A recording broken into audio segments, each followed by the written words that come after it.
Chris. It is. And nice and warm.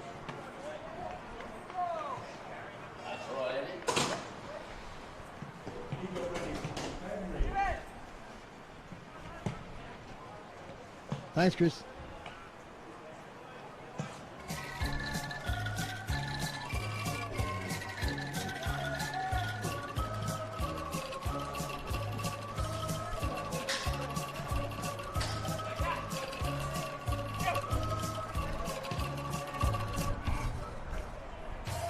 This sports broadcast is brought to you by L-Gas. For all your LPG needs, talk to the locals with knowledge. L-Gas, call 13 11 61, a sponsor of City Park Radio.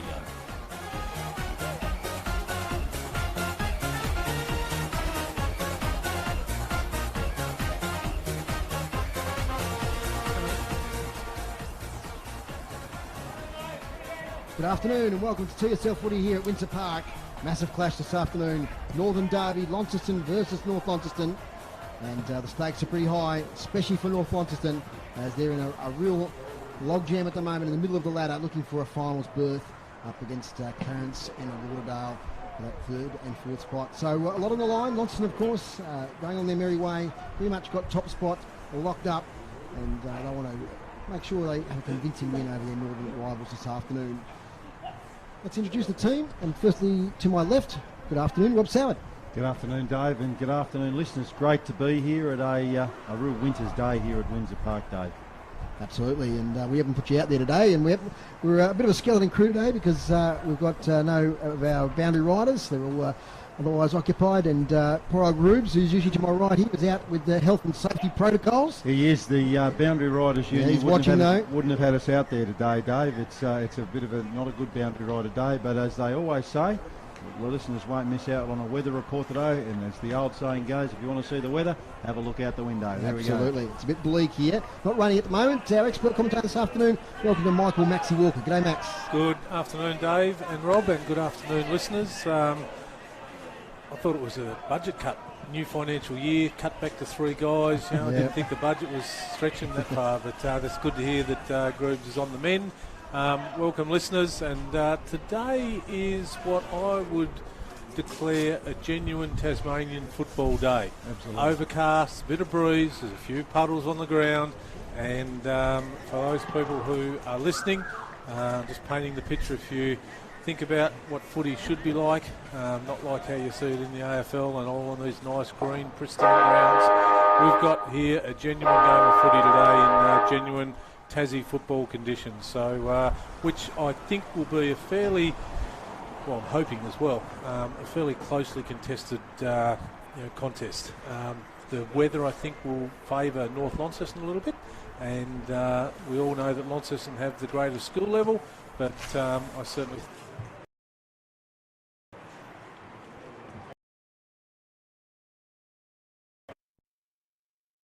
we know that the Launceston defence is very strong, so really looking forward to seeing how the first half of footy unfolds, which I think will dictate what the second half looks like. Absolutely, yeah. Just a couple of things before we start the game. At the under-18 stage, Launceston 5-4-34 defeated North Launceston 2-4-16, and in the D-League, it was Launceston 10-9-69, North Launceston 6-6-42. Late changes for Launceston. Cobby McKercher played in the D-League, and coming into the team is Dylan Riley, and a couple of late outs for North Launceston from the selected sides. Harvey Griffiths and Mitch Nicholas are out, and Josh Rickard and Charlie Skipper come into the team. So some changes there. G'day to Chris Sayer, one of our usual boundary riders. He's watching today on YouTube, and hopefully we've got a lot of watchers and listeners on City Park Radio 103.7 and 96.5. Today's broadcast brought to you by L-Gas for your LPG needs statewide. Talk to the locals with knowledge. Phone 131 161. Just about to get underway. Your tip, Max? Look, I think Launceston will prevail. But just like I said, the first half will determine what the margin will be, I Rob? Yeah, Launceston by 4 goals. North Launceston, no, I don't think that. Launceston by about 5 goals for me. Underway, Rob Soward. Ball comes out of the middle to the Northern Bombers' advantage, but no mark taken there. I thought the Launceston defender had grabbed that. We're going to have a ball up here just on the wing position. So a quick takeaway out of the middle for the Bombers. they're going to want to get off to a good start, and our reliable source here at Windsor Park reckons it's a 2-goal breeze, so we'll see. Alex Lee, nice clean tap away. It's going to be important for them today. Cox Goodger hacks it off the ground to drive it just inside the Bombers 50. Another quick kick off the ground there. Scrambly play, real wet weather footy here. Just hasn't been picked up yet. Bombers player picks that up. It looks like Manshandon, I think it is. Centres the ball, punched away, and Launceston will clear that out towards the wing position. And that's a really, really nice mark taken there by, I think it's Zach Morris. Morris looks for his options further afield. A little short pass, doesn't hit a target. Launceston going to come away with it. Clever little chisel around the boundary line. I think that's been marked just inside the boundary line by Brodie Palfreyman. Palfreyman looking for options. Northern Bombers defenders drifting back, filling up the space. Palfreyman plays on. Right. Free kick, he was being held. I think it was, looks like Ryan Tyrrell. Tyrrell drives it inside 50. First look at it for the Blues. It's all North Launceston at the moment. That's a really, really nice mark to Connor Leaflang. Back in today. Leaflang chips it short to Harper. Harper in defence. Yeah, defence, interesting. Harper goes back to Leaflang. Leaflang looking for options. Chips it wide. Nankervis. Very important for Thurlow, I'd imagine, as we talked before the game. Foz called that one. Nankervis, nice long kick up the where we normally are actually.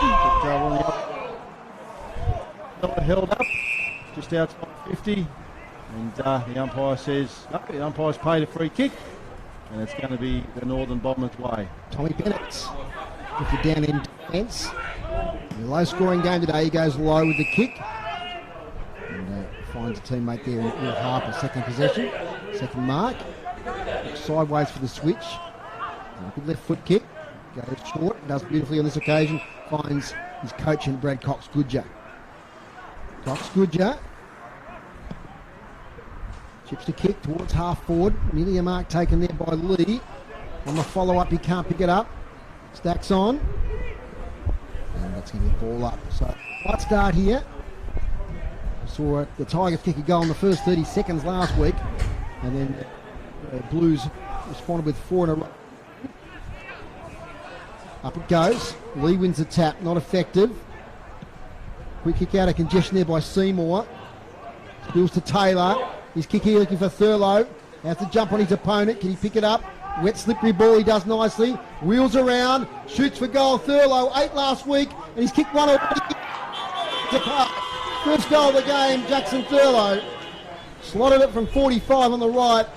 And the 1 goal straight, 6 Launceston. North Launceston yet to score. 3.5 minutes gone. And you can tell the conditions, that kick of his set the tone for it, didn't he? He picked the ball up.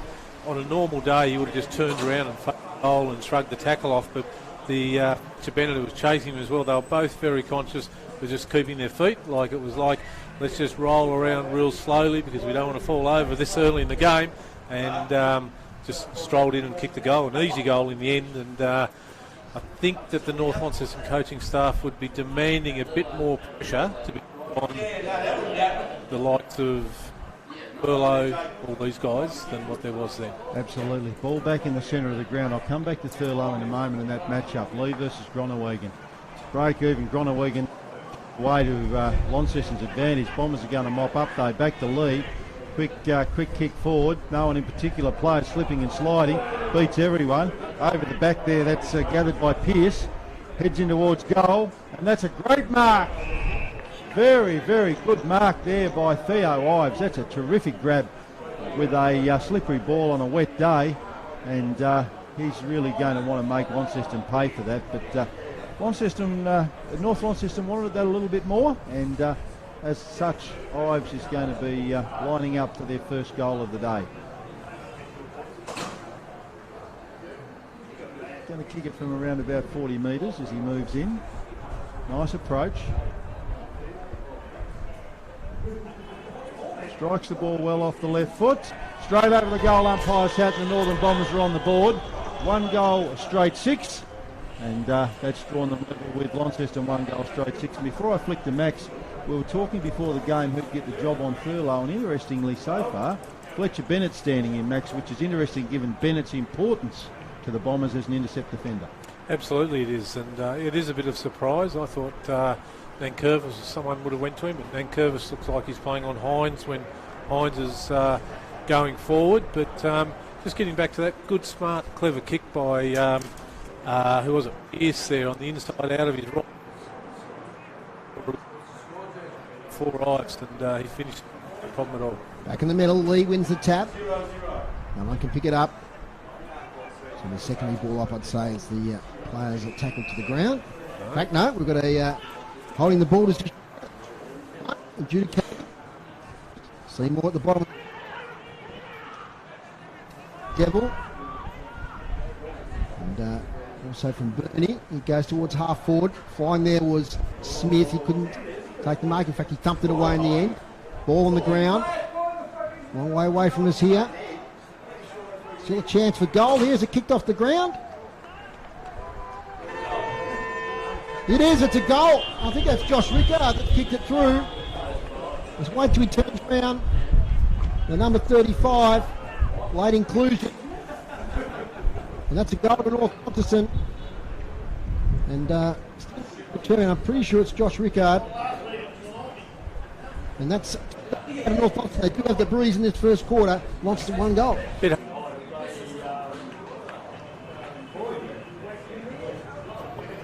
Might be right, I think it is Ricard, but didn't quite catch it there. I was watching down this end of the ground, just the match-ups in the Launceston forward line. So 2 quick goals to North. Lee and Gronald with the battle. Probably Lee that time. Shaded him. Ball in dispute. Players piling in. Wet conditions, we've said. Little quick kick out of the middle. Launceston player tackle could have been holding the ball. Hacked forward by the Bombers there through the agency of Ollington. Ball at just outside 50. Comes away. Ives has it. Strength. Tackled beautifully by Jamison House. The umpire says that's mine. He's going to ball that up. So real surge mentality, that last goal there from the Bombers. Just kept the ball moving, and Rickard got the final touch. Thrown up just outside 50.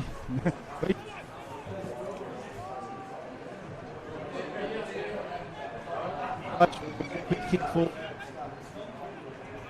just inside the line and escorted over.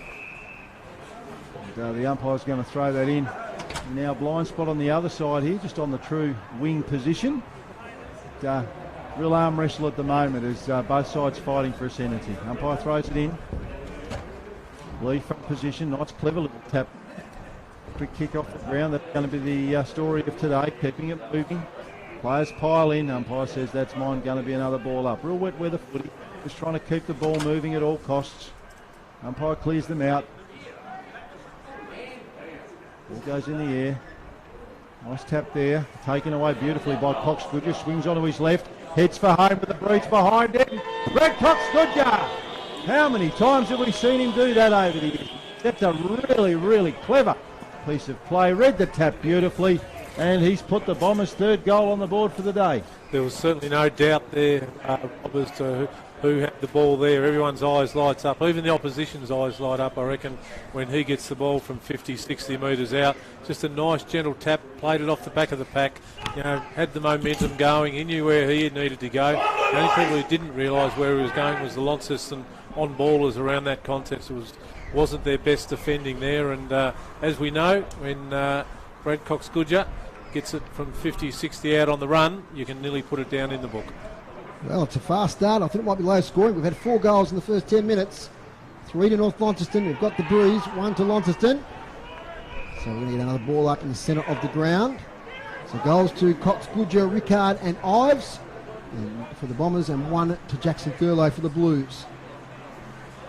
Hodge shovels it towards a teammate. Kick smothered there from Bales. A lot of players around the contest. There's a player tackled there, a Launceston player to a standstill. That was Boyd. So we're going to ball up, half forward for North Launceston.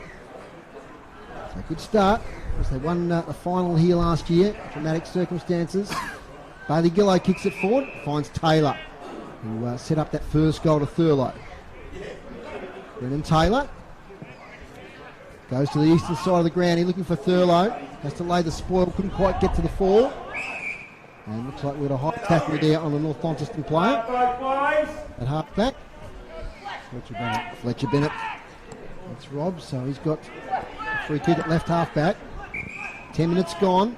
Northern Bombers by 2 goals. Kicks down the wing. Spoil from behind, falls to the front to Rickard. He's tackled, released the handball. Right to Leak. Half distance kick picked up here by Cox Goodger. Kicks it long towards half forward. It's a nice saving mark back there to Jamison House, and he relieved the pressure for Launceston. House having a look at his options. Bombers dropping back and filling that space up, and that's been how they've started the game today. Probably having playing the best. A big from, and it's going to be on the full.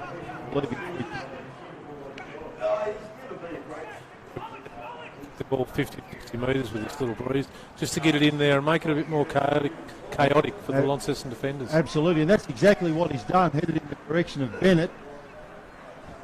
Launceston moved it out quickly.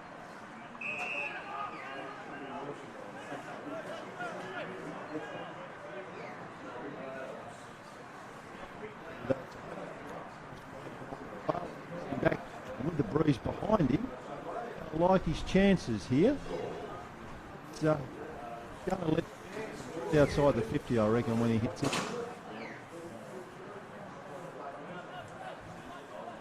Certainly will help, that's for sure. Max is saying he doesn't reckon he's going to trouble the goal umpire here, so we'll see what happens. Bales moves in, strikes the ball well, going to land short. Pack of players, top hands taken through for one behind. So that'll be 3-1-19 North Launceston. Launceston 1 goal, Gate 6. Ball moved back into play. Moved on quickly by Boyd. Long kick by Leak. Taken there though by the Bombers. Kipper.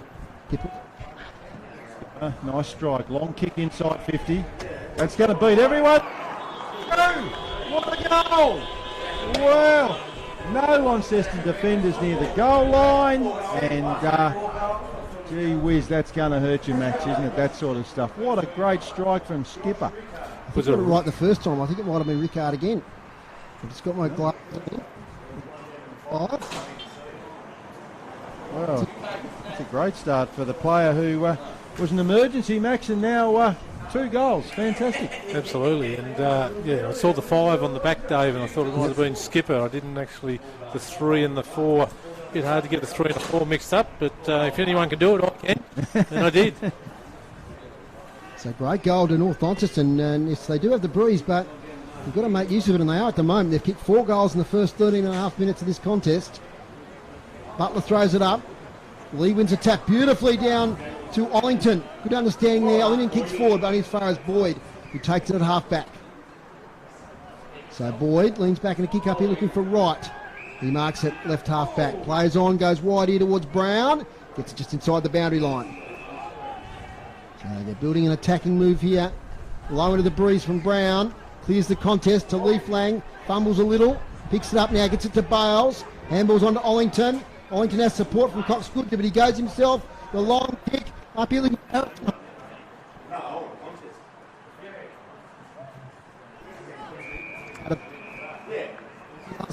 Boy from Victoria, from Ballarat.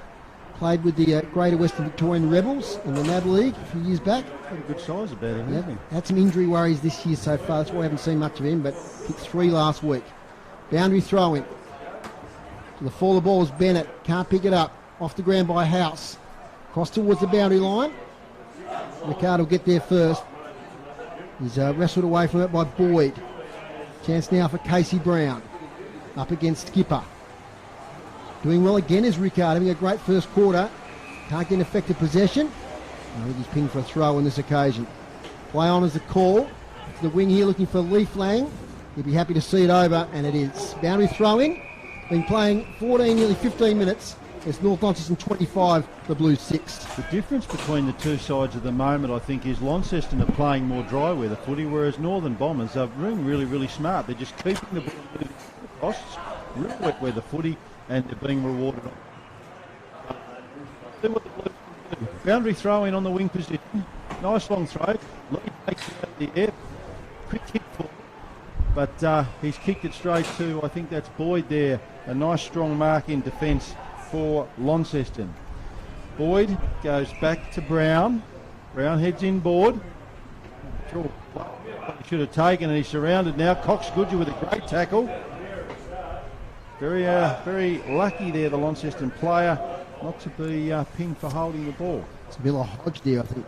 Miller Hodge without his headgear on before the game, and he's obviously put that on, which he don't wear most weeks. Ball goes up just on the wing position. No clear winner there. Taken away by Hines, Jake Hines that is. Quick kick forward.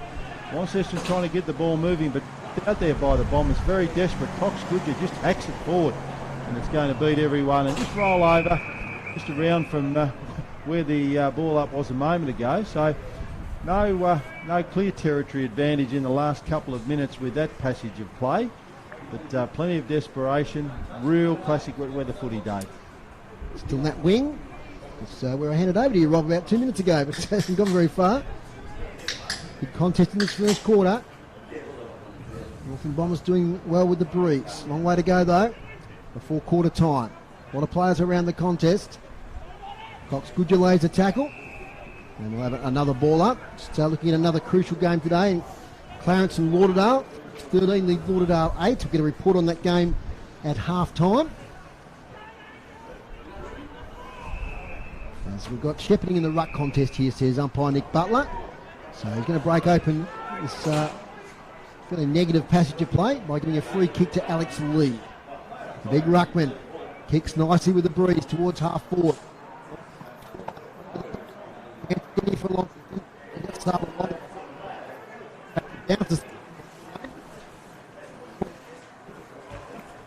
Blues 1 goal straight 6.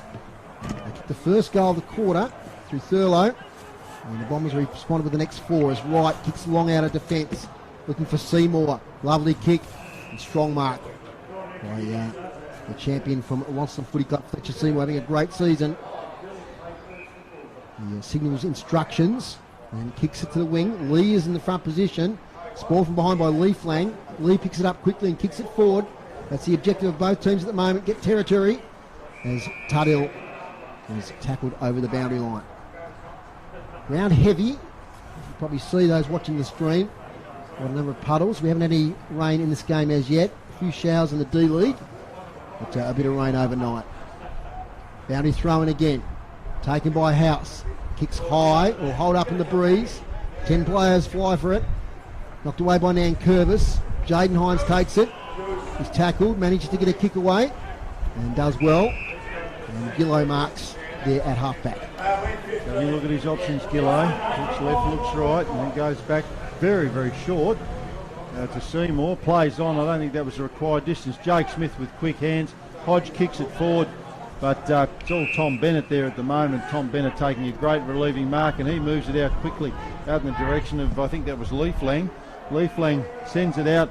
Long kick to the far side of the ground. I think that's Manchan. Doesn't quite hold the mark, and the ball spills out just inside, just in front of, I should say, the change rooms on the eastern side of the grounds. Northern Bombers 4-2-26.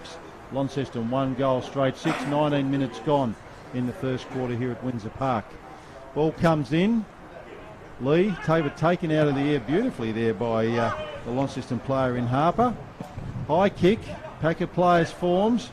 Trying to get it out. Bombers do so.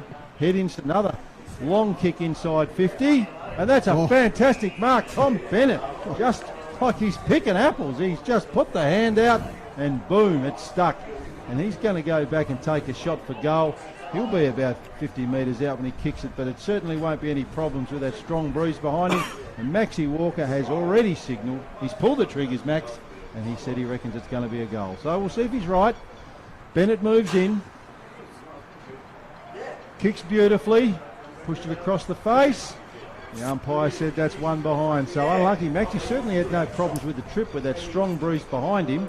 That takes the Northern Bombers to 4-3-27. Launceston 1 goal straight 6. Just ticked over 20 minutes, and Alec Wright brings it back into play for the Blues. Low kick looking for Jake Hines. Gets a paw to it, but can't rein it in. Tyrrell gets it to Smith. Kick smothered, second opportunity. Handball sideways to Tyrrell once again.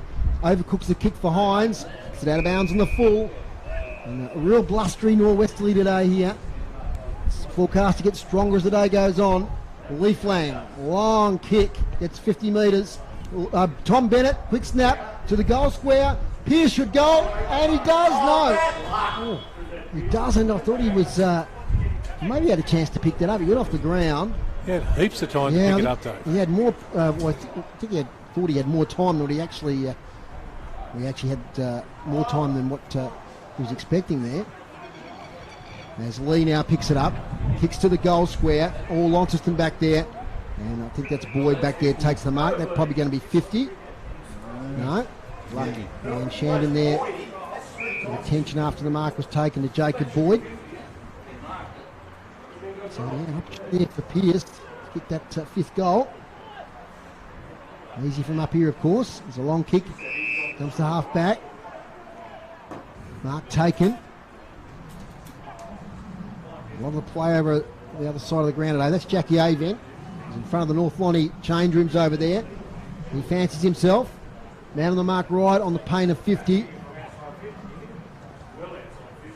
Jack Avent to the goal square. Looking for a marking opportunity. Thumped away near the behind post. Tuthill sees it over against his fellow number 5 in Tom Bennett. So boundary throw in. Been playing nearly 22 minutes. Perhaps another 5 minutes with the breeze for North Launceston. They lead by 22 points. In it comes. Holds up in the breeze. Harper had the front position. Can somebody snap it here? Leak clears territory. Does pretty well. Gets it towards Taylor. Players run into each other. Close to the boundary line, man Shannon there, but Polfman gets a handball to Taylor. Might have got a high tackle, but it's out of bounds. Boundary throw in. D-League this afternoon. It was a good win to Launceston by 27 points after they trailed in the third quarter at one stage by a couple of goals. They came home strongly with that breeze that we're talking about to the town end of the ground. Throw in. Lee wins the tap, tries to find Cox Goodger. Sharking it though is Seymour. Kicks high. Bounces in no man's land. Thumped forward by the Bombers. Back to Casey Brown. Gets a handball to Jaden Hines. He kicks high in the air. Mark dropped there by Ahern. He probably should have taken. Ball says the crowd. Out it comes there through Fletcher Bennett. And it's going to be a ball up on centre wing. Been playing 23 minutes. North Launceston 4-4. The Blues 1 goal straight 6. Yeah, look, 23 minutes gone. North up by 3 goals. I think they'd really be happy if they got one more and kept Launceston to that 1 goal, and you'd nearly call it a win for them for the quarter. Absolutely, and that's Hines with a quick kick forward, and that's only going to go as far as Nankervis, who relieves and doesn't hit his target, but he actually didn't have as much time as he thought. That's a fantastic tackle on Fletcher Bennett by, I think that's Ryan Tyrrell. Tyrrell, quick on the left, Thurlow slips, he's the man they were looking for. They end up in a puddle of water, but the umpire says no, push out, and it's going to be a free kick, and it's going to be a relieving kick for Connor Leaf. He's been first quarter, basketball background, like lots of basketball as they read the play. 50th game today, who's made a living out of it. Anyway, the ball's now on the centre wing position. Bombers looking to score that extra goal that Maxie was talking about. Long kick into the forward line. Players racing for the ball. And Launceston player wins the race. And that's taken over the boundary line there by Josh Woolley in the last line of defence. Beating, it looked like Nathan Pearce heading in. Dave. I think it was a behind actually, Rob. But what did I call it? Out of bounds. Out of bounds. No, it was a behind. Beautiful spot. 4-5-29 North Launceston. Launceston 1 goal straight 6. Not long to go, I wouldn't imagine. So Launceston certainly wouldn't want to give one up here. Polfreeman with a big long kick. Trying to give Launceston a look at. That's a fantastic mark. Drifting forward there. Quick kick forward there to Blackberry. Umpire says play on. Blackberry. Little cute little kick. It's okay though. Plays on quickly. Direction. And that's a great mark, Jackson. Fantastic. We saw week on That was a nice kick. Juice in the middle. Bennett. Just the flip of what Max North won. Probably go.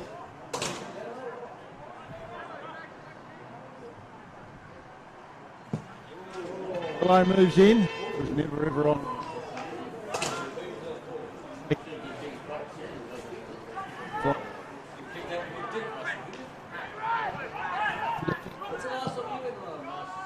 Centre of the ground, he's got a spot up here. It's a great kick. Cox Goodger finds Harrison Hobbs on the 56.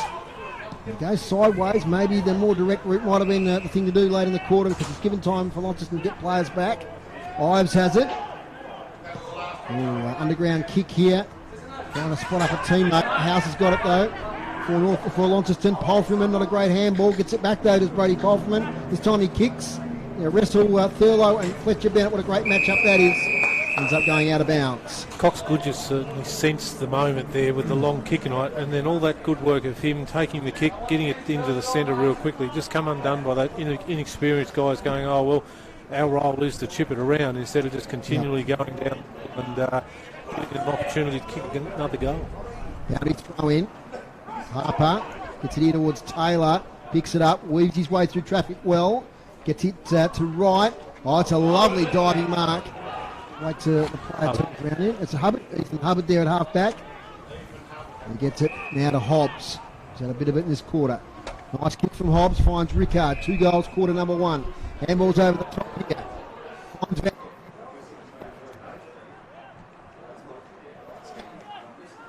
He was probably got favoured in that contest there. Bennett had the set, but Wright just stuck up the right fist there and knocked it through for a behind. 4-6-30 North Launceston. The Blues 1-1-7. Great athlete, Alec Wright. He pushed that one over the crossbar. Soccer goalkeeper would have been proud of that. A long kick from Wright into the wind, and that's a fantastic mark. I think that's Brendan Taylor. No, Zach Morris. Zach Morris. Haven't seen a lot of Zach Morris. That's the siren that signals the end of the first quarter here at Windsor Park. And that'll see North Launceston 4 goals, 30 in front of Launceston at 1-1-7. We'll go through the goal kickers in a moment. But, you know, it's you probably take that as a draw, I reckon, for the first quarter with the gusty breeze and the nature of it. But at this stage, any goal is max. North Launceston certainly took advantage of the conditions. Yeah, they did. They can probably play that dry weather footy a little bit too. Whilst it's not raining and the ball's going to get heavy, Launceston have got the skill to be able to run and carry with the ball, as we see.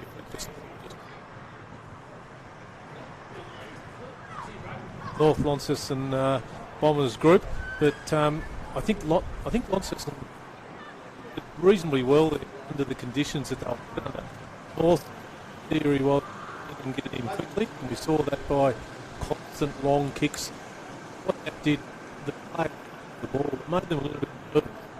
And whilst in general the Launceston defenders were able to pick up their men one-on-one, when that ball goes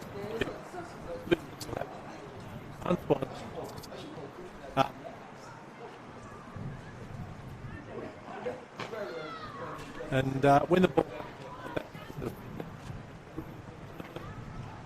grabbed each other, guys did a really good job, didn't pick out any 50-50 touchy free kicks there. So I think the way North Launceston looked at that quarter, there's a fair bit of breeze to be blowing across towards this side of the ground, which is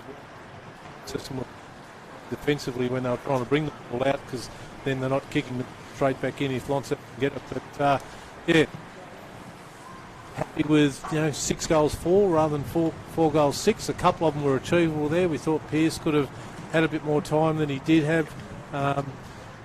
One that he kicked off could have been a goal to him. There was no one within like 5 or 6 metres, but that comes down to communication with your teammates.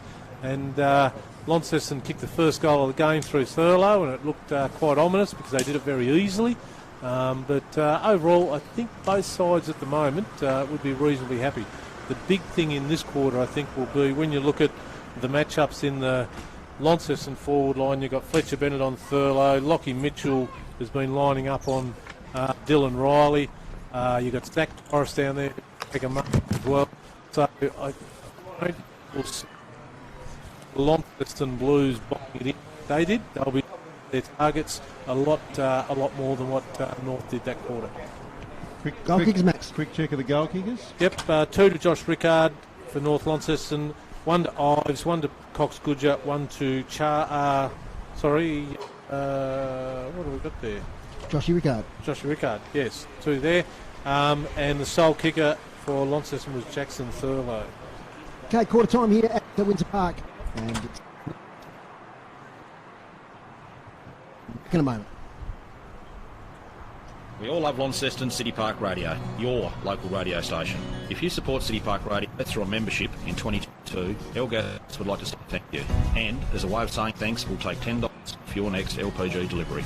Right, if you have an account with LPG, receive $10 if you have a 22 membership, log City Park Radio. It's the largest commercial. Phone your local expert 131.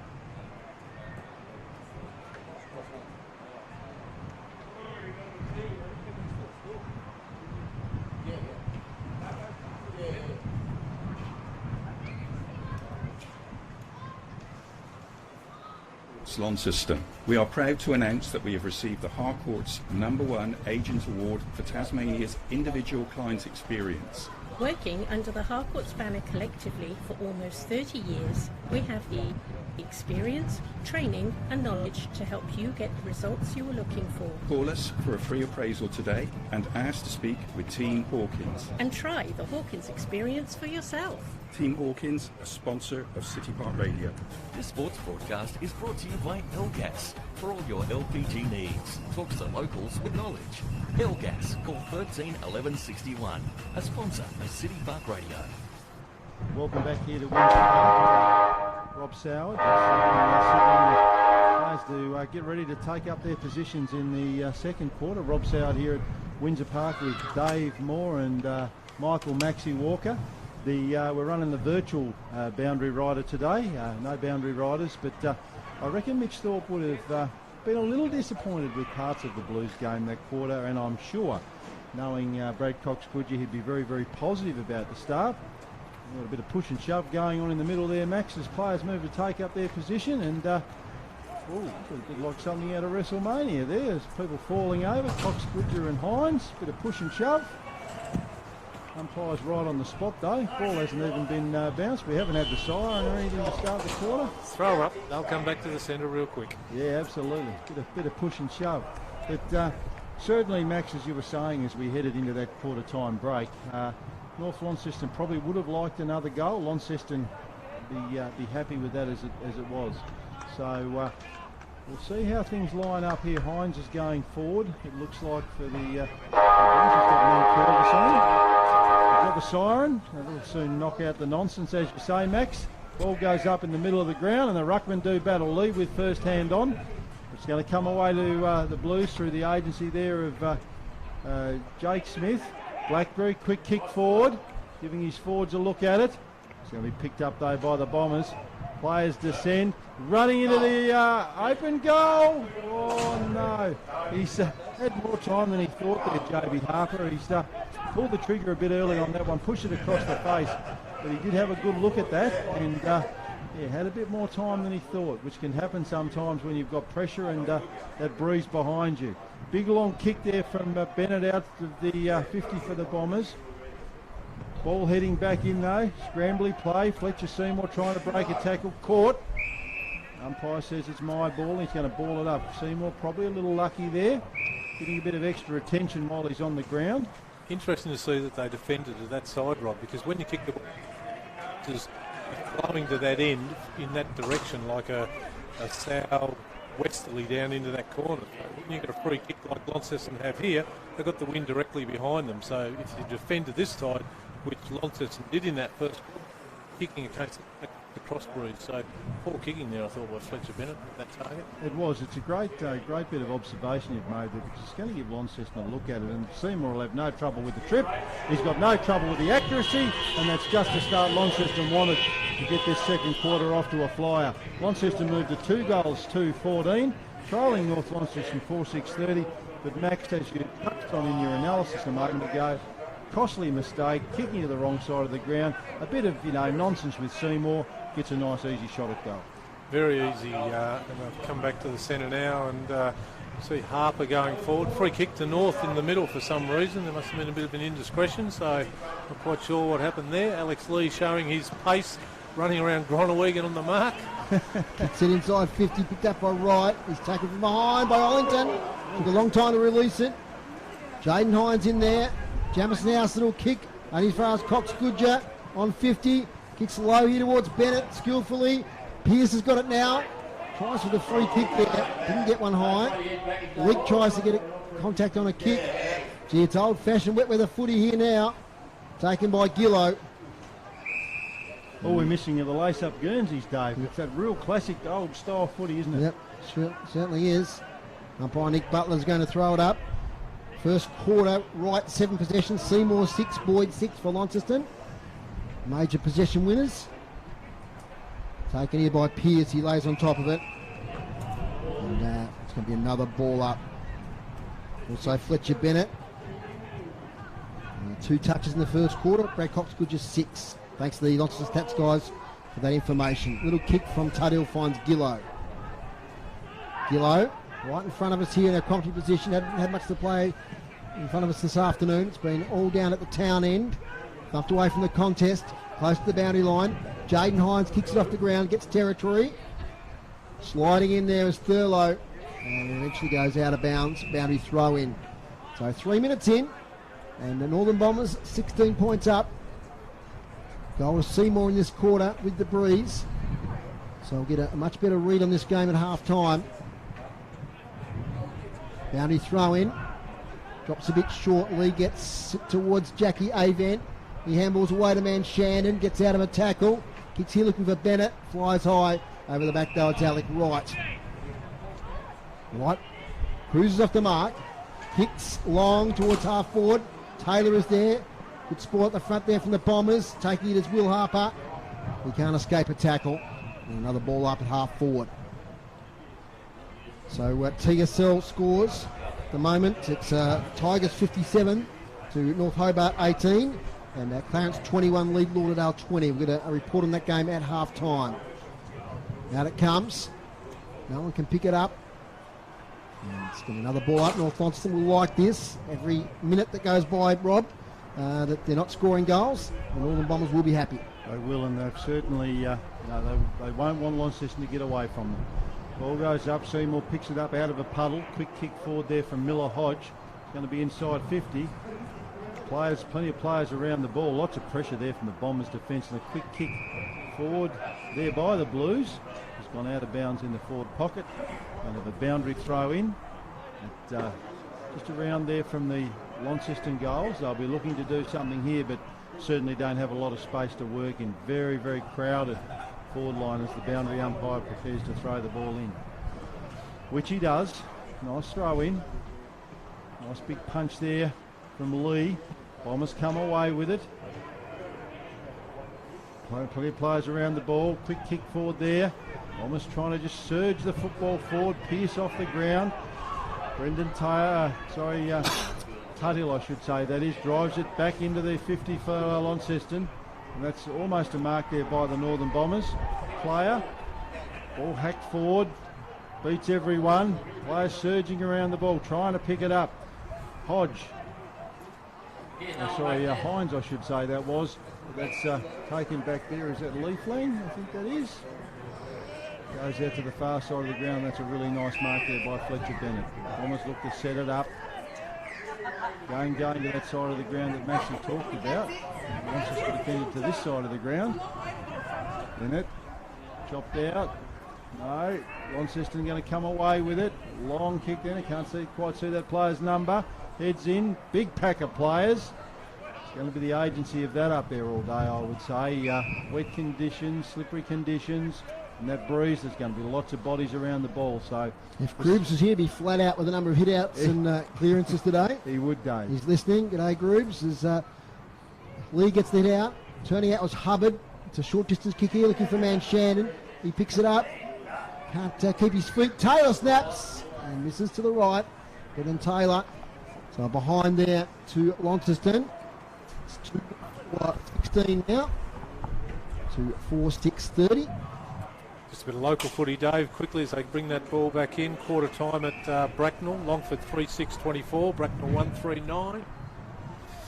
And in the AFL, where we've got Pendlebury playing his 350th game, 6-2-38. The Magpies to the Crows 5-4-34. So a close one there about 10 minutes into the second quarter. Correction on that score. It's actually 2-3-15 Launceston, North Launceston 4-6-30. Bombers looking to advance the ball now. Cox plays on. Doesn't kicks it higher than he kicks it further. Pack of players. Scrambly play. You'd expect on a slippery day. Lots of numbers around the footy. Quick kick out there. And picked up there by Launceston. Hands back through the middle. Bounce. Boyd goes long inside 50 to another pack of players. It's pack of players to pack of players. Cox Goodger exerts some force on the contest there. Ball comes out. Looks like Seymour. Quick kick, but it's going to go right across the face of goal. Makes the goal umpire work, and that's another behind. So they haven't capitalised yet on this breeze, Launceston, Max. No, it's that 1 goal 5 for the quarter, 1 goal 4. From the kick out. That's Bennett back there, gets long out of defence. Spills once again to Seymour. Done it again. Kick by Harper for goal. Joby Harper, he just slammed it on the boot from 50 and kicked it. What a goal there from Joby Harper. The Launceston champion, and he gets the third goal. And the margin now is just 8 points. 3-4-22 Launceston. North Launceston 4-6-30. Express your frustration, Maxie Walker. Well, I guess it must be a directive that he's been given to defend to that side, but have a look at the tape for the first quarter, Bombers. Launceston defended to this side to make it hard for you guys to score. You guys are just kicking it straight to Fletcher Bennett every time. He's hit him twice from a kick out. Fletcher Seymour. Fletcher Bennett's kicked the ball to Fletcher Seymour twice. Yep. Battle of the Fletchers, I can tell you. You're right, yeah. Just get a message out to him, please. Defend to this side. Ball back in the middle. That's a nice tap there from Gronewagen. No clear takeaway. Cox Goodger with his head over it, as he does always. Gronewagen butters up. Palfreyman. Quick kick forward. Want to give his forwards a good look at it. It's going to beat everyone. Umpire's picked out a free kick. I think that's a holding free kick, and it's going to be the Northern Bombers' way to Fletcher Bennett. He's listened to you, Max, because he's coming on the other side of the ground. Kicked it to the other side of the ground. That's a free kick there to the Launceston player. That's high. He's hit Palfreyman in the back of the head. So he's going to get a free kick, and Palfreyman sends it back to where it came. Players converge on the footy. Launceston, North Launceston defending grimly. It's a really, really nice kick there, and that's taken by, I think that's Ollington. Quick kick forward. Ball's behind the light pole, so we're waiting for it to come out. Great pressure around the football there from Launceston. Ball moved back, but Cox Goodger chops that move off just inside the square. Heads out to the wing, back to the side of the Bombers player there, taken out of play. Contest on, man Shannon exerts some pressure, but it's kicked off the ground. Zach Morris, long kick inside 50. That's Bombers have got the defenders there though. All on the ground in dispute, lots of pressure. Hines getting his head over it. Hubbard there as well. Pack of players forms. Lots of bodies around the footy as you'd expect. Slippery conditions. Still stays in play. Blackberry, a quick kick. Back into the goal square in the agency of Seymour. He's held up. Tackle broken. Comes out to Hodge. He's pushed it across the face. Almost a rerun of the shot on goal a moment ago. And I think that's actually missed everything, that one. It's going to be a relieving free kick. Dave in the forward pocket. Looks like Brad Cox Goodger's got that. Is Brad indeed. It's a tight contest here. He goes sideways, finds Bales in the back pocket. Bales, good left footer. Sums up his options. So kicks it reasonably well into the breeze. It holds up now. Dylan Riley there takes the mark. Now he's certainly a chance. from right on 50. We saw JB Harper just throw one on the boot and cleared the goal line by about 20 metres from that same spot 5 minutes ago. Drive your legs! But Dylan Riley is now going to settle for the shot. Comes around, kicks towards goal. Has it got the distance? Off hands. One behind. 3-5-23 Launceston to North Launceston 4-6-30. So all the players been down that northern end of the ground pretty much the whole game, really. Had very few inside 50s. Sorry, at the southern end of the ground. We've had very few inside 50s at the northern end. Goal early to Thurlow. That end was the only scoring we've seen, really, that side of the ground. Bales is in there. Little handball out of the contest from North Launceston, but it comes undone. Woolley has got it on the left foot, kicks towards full forward. Mark taken in defence, though, by Hubbard. Ethan Hubbard, Tassie Devil, goes short, but it's coughed up here towards Hodge. Tackled straight away, though, by Harper. Umpire let it go wide and says holding the ball against June Miller Hodge. Free kick, Will Harper. Looks to switch, does it pretty well. The sunshine comes out here at Windsor Park. Fletcher Bennett takes the mark, kicks towards the wing looking for Bales. Oh, there's a big fly there from Leaflang. Unrealistic, says the umpire. So it's fly number 16 and Dylan Riley will take the free kick. Far out to score, so he goes short. Tries to find a teammate in Harper. Picked up by Thurlow. Now Palfreyman will snap for goal. And that's a goal to Palfreyman. And the margin now just 1 point. We've been playing 13 minutes, so they're using the breeze pretty well now, the Blues. And that's the second goal we've seen, Max, from that side of the ground.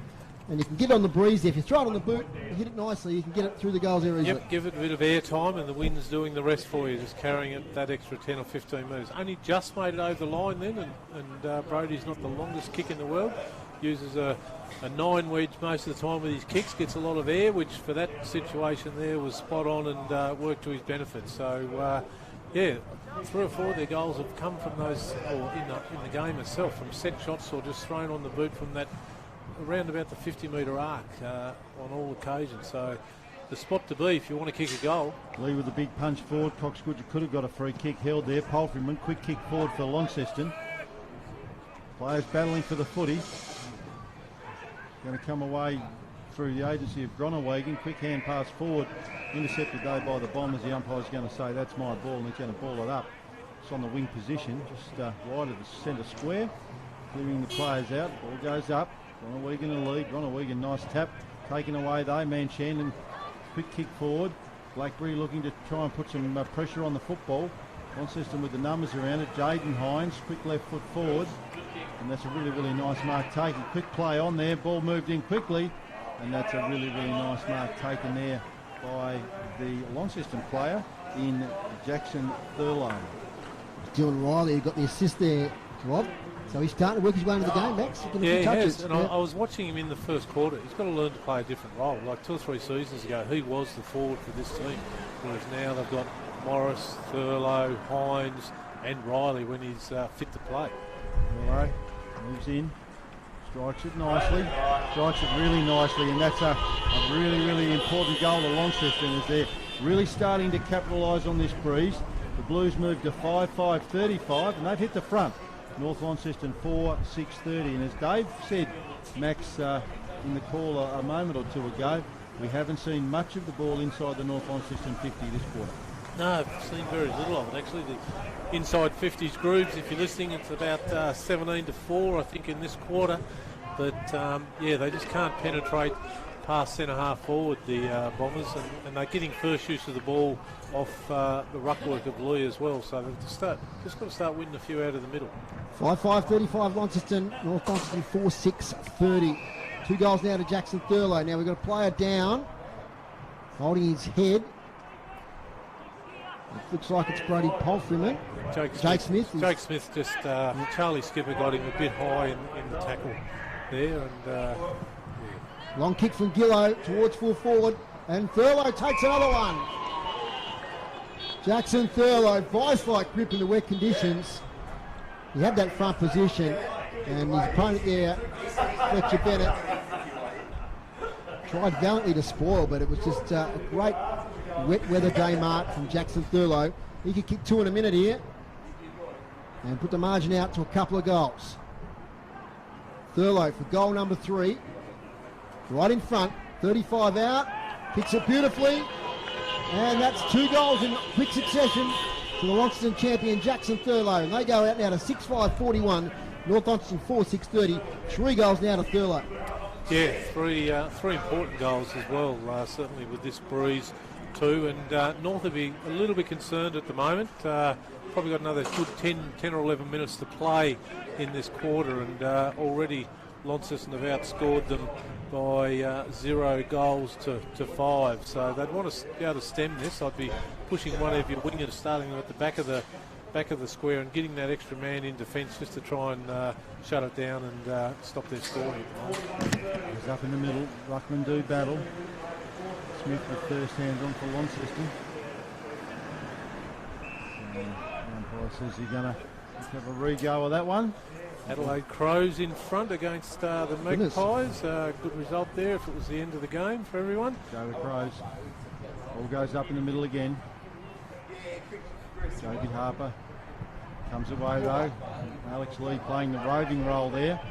Free kick, that's going to be in the back. Free kick there. Umpires picked that one out. Pretty obvious really against Jacob Boyd. The call of Boyd is on from all directions. He goes out to the wing position there.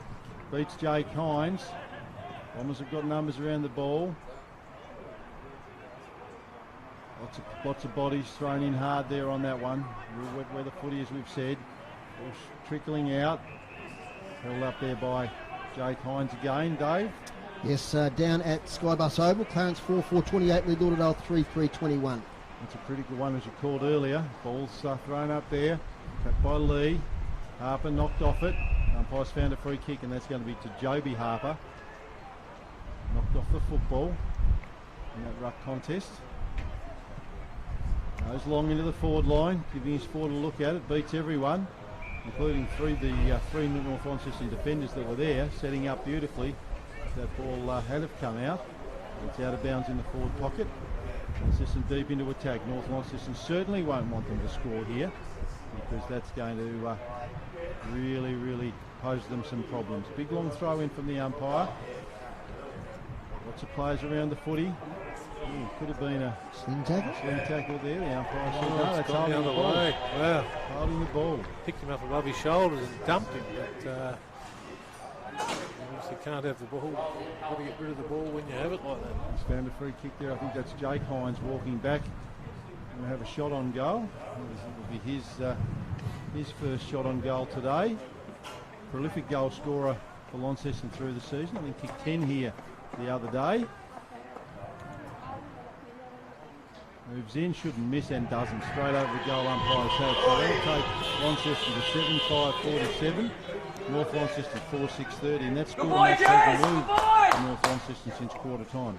No, it hasn't. They've really struggled to have any forward pressure at all in this second quarter. And, they certainly need to change their format somehow to be able to get it out of the middle and get the ball like they did in that first quarter. You're not going to get the long kicks in, but you've got to massage the ball and caress it through the Launceston back line and get it up there to give yourselves a scoring opportunity. A lovely rainbow over the Tamar River at the moment. We can see from our commentary position. Radar tells me that rain is not too far away. That could be significant. The Blues can get themselves a decent lead by half time. They lead by 17. Probably 5 or 6 minutes of play left in this first half. Out from Seymour to Smith. Back to Harper. Sweeping handball now to Hodge. Left foot kick towards half forward. Got a whistle on play. Max, what did you see? Downfield, is it? Nah, it was soft. Good work, Coxie, you back, wait! Cox good, you bump. Hodge, when he kicked it. Blackberry, long towards goal. He's off to the left, out of bounds on the full. Almost ended up in the medical. That's right, the ball has bounced prodigiously. The problem with that one, the umpire, Nick Butler, was standing right next to him when he did it. So. There it is. It's Corey Nankervis, back pocket. Only one way he really can go here. That's further down the line. Contest behind the pole from our commentary position.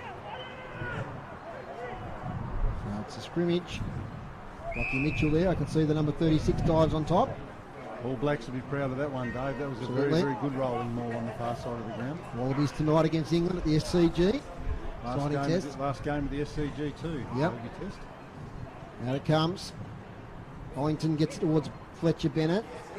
Declan Chugg. High kick towards the wing. Can they get something going here, the Bombers? I'd love to pitch a goal the other way. That's a lovely mark. Taken by Tom Bennett. He goes wider. Finds the coach, Brad Cox-Goodger. Yes, I'd just love to pinch a goal into the breeze. It seems a mile away at the moment. He's not getting much distance with the kicks into the breeze. Avent finds Will Harper. Back to Avent. Now longer to Cox-Goodger. Here's a chance. He's on centre wing. Picks up here looking for Pearce against Tuthill. It falls well short of both of them. James Leake was in there. Got a whistle on play. It's out of bounds. Right in front of the scoreboard, which reads Launceston 7-5-47. The Northern Bombers 4-6-30. 22 and a half minutes gone. We listen to City Park Radio, 103.7, 96.5. Today's broadcast brought to you by Elgas for your LPG needs statewide. Talk to the locals with knowledge. Phone 131 161. From the hit out, taken by Rickard. Kicked a cup in that first quarter. Coughs it up.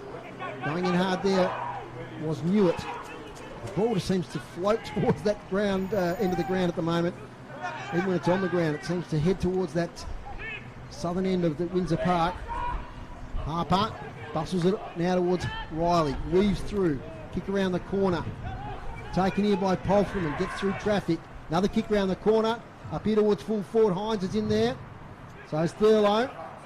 No one can take possession.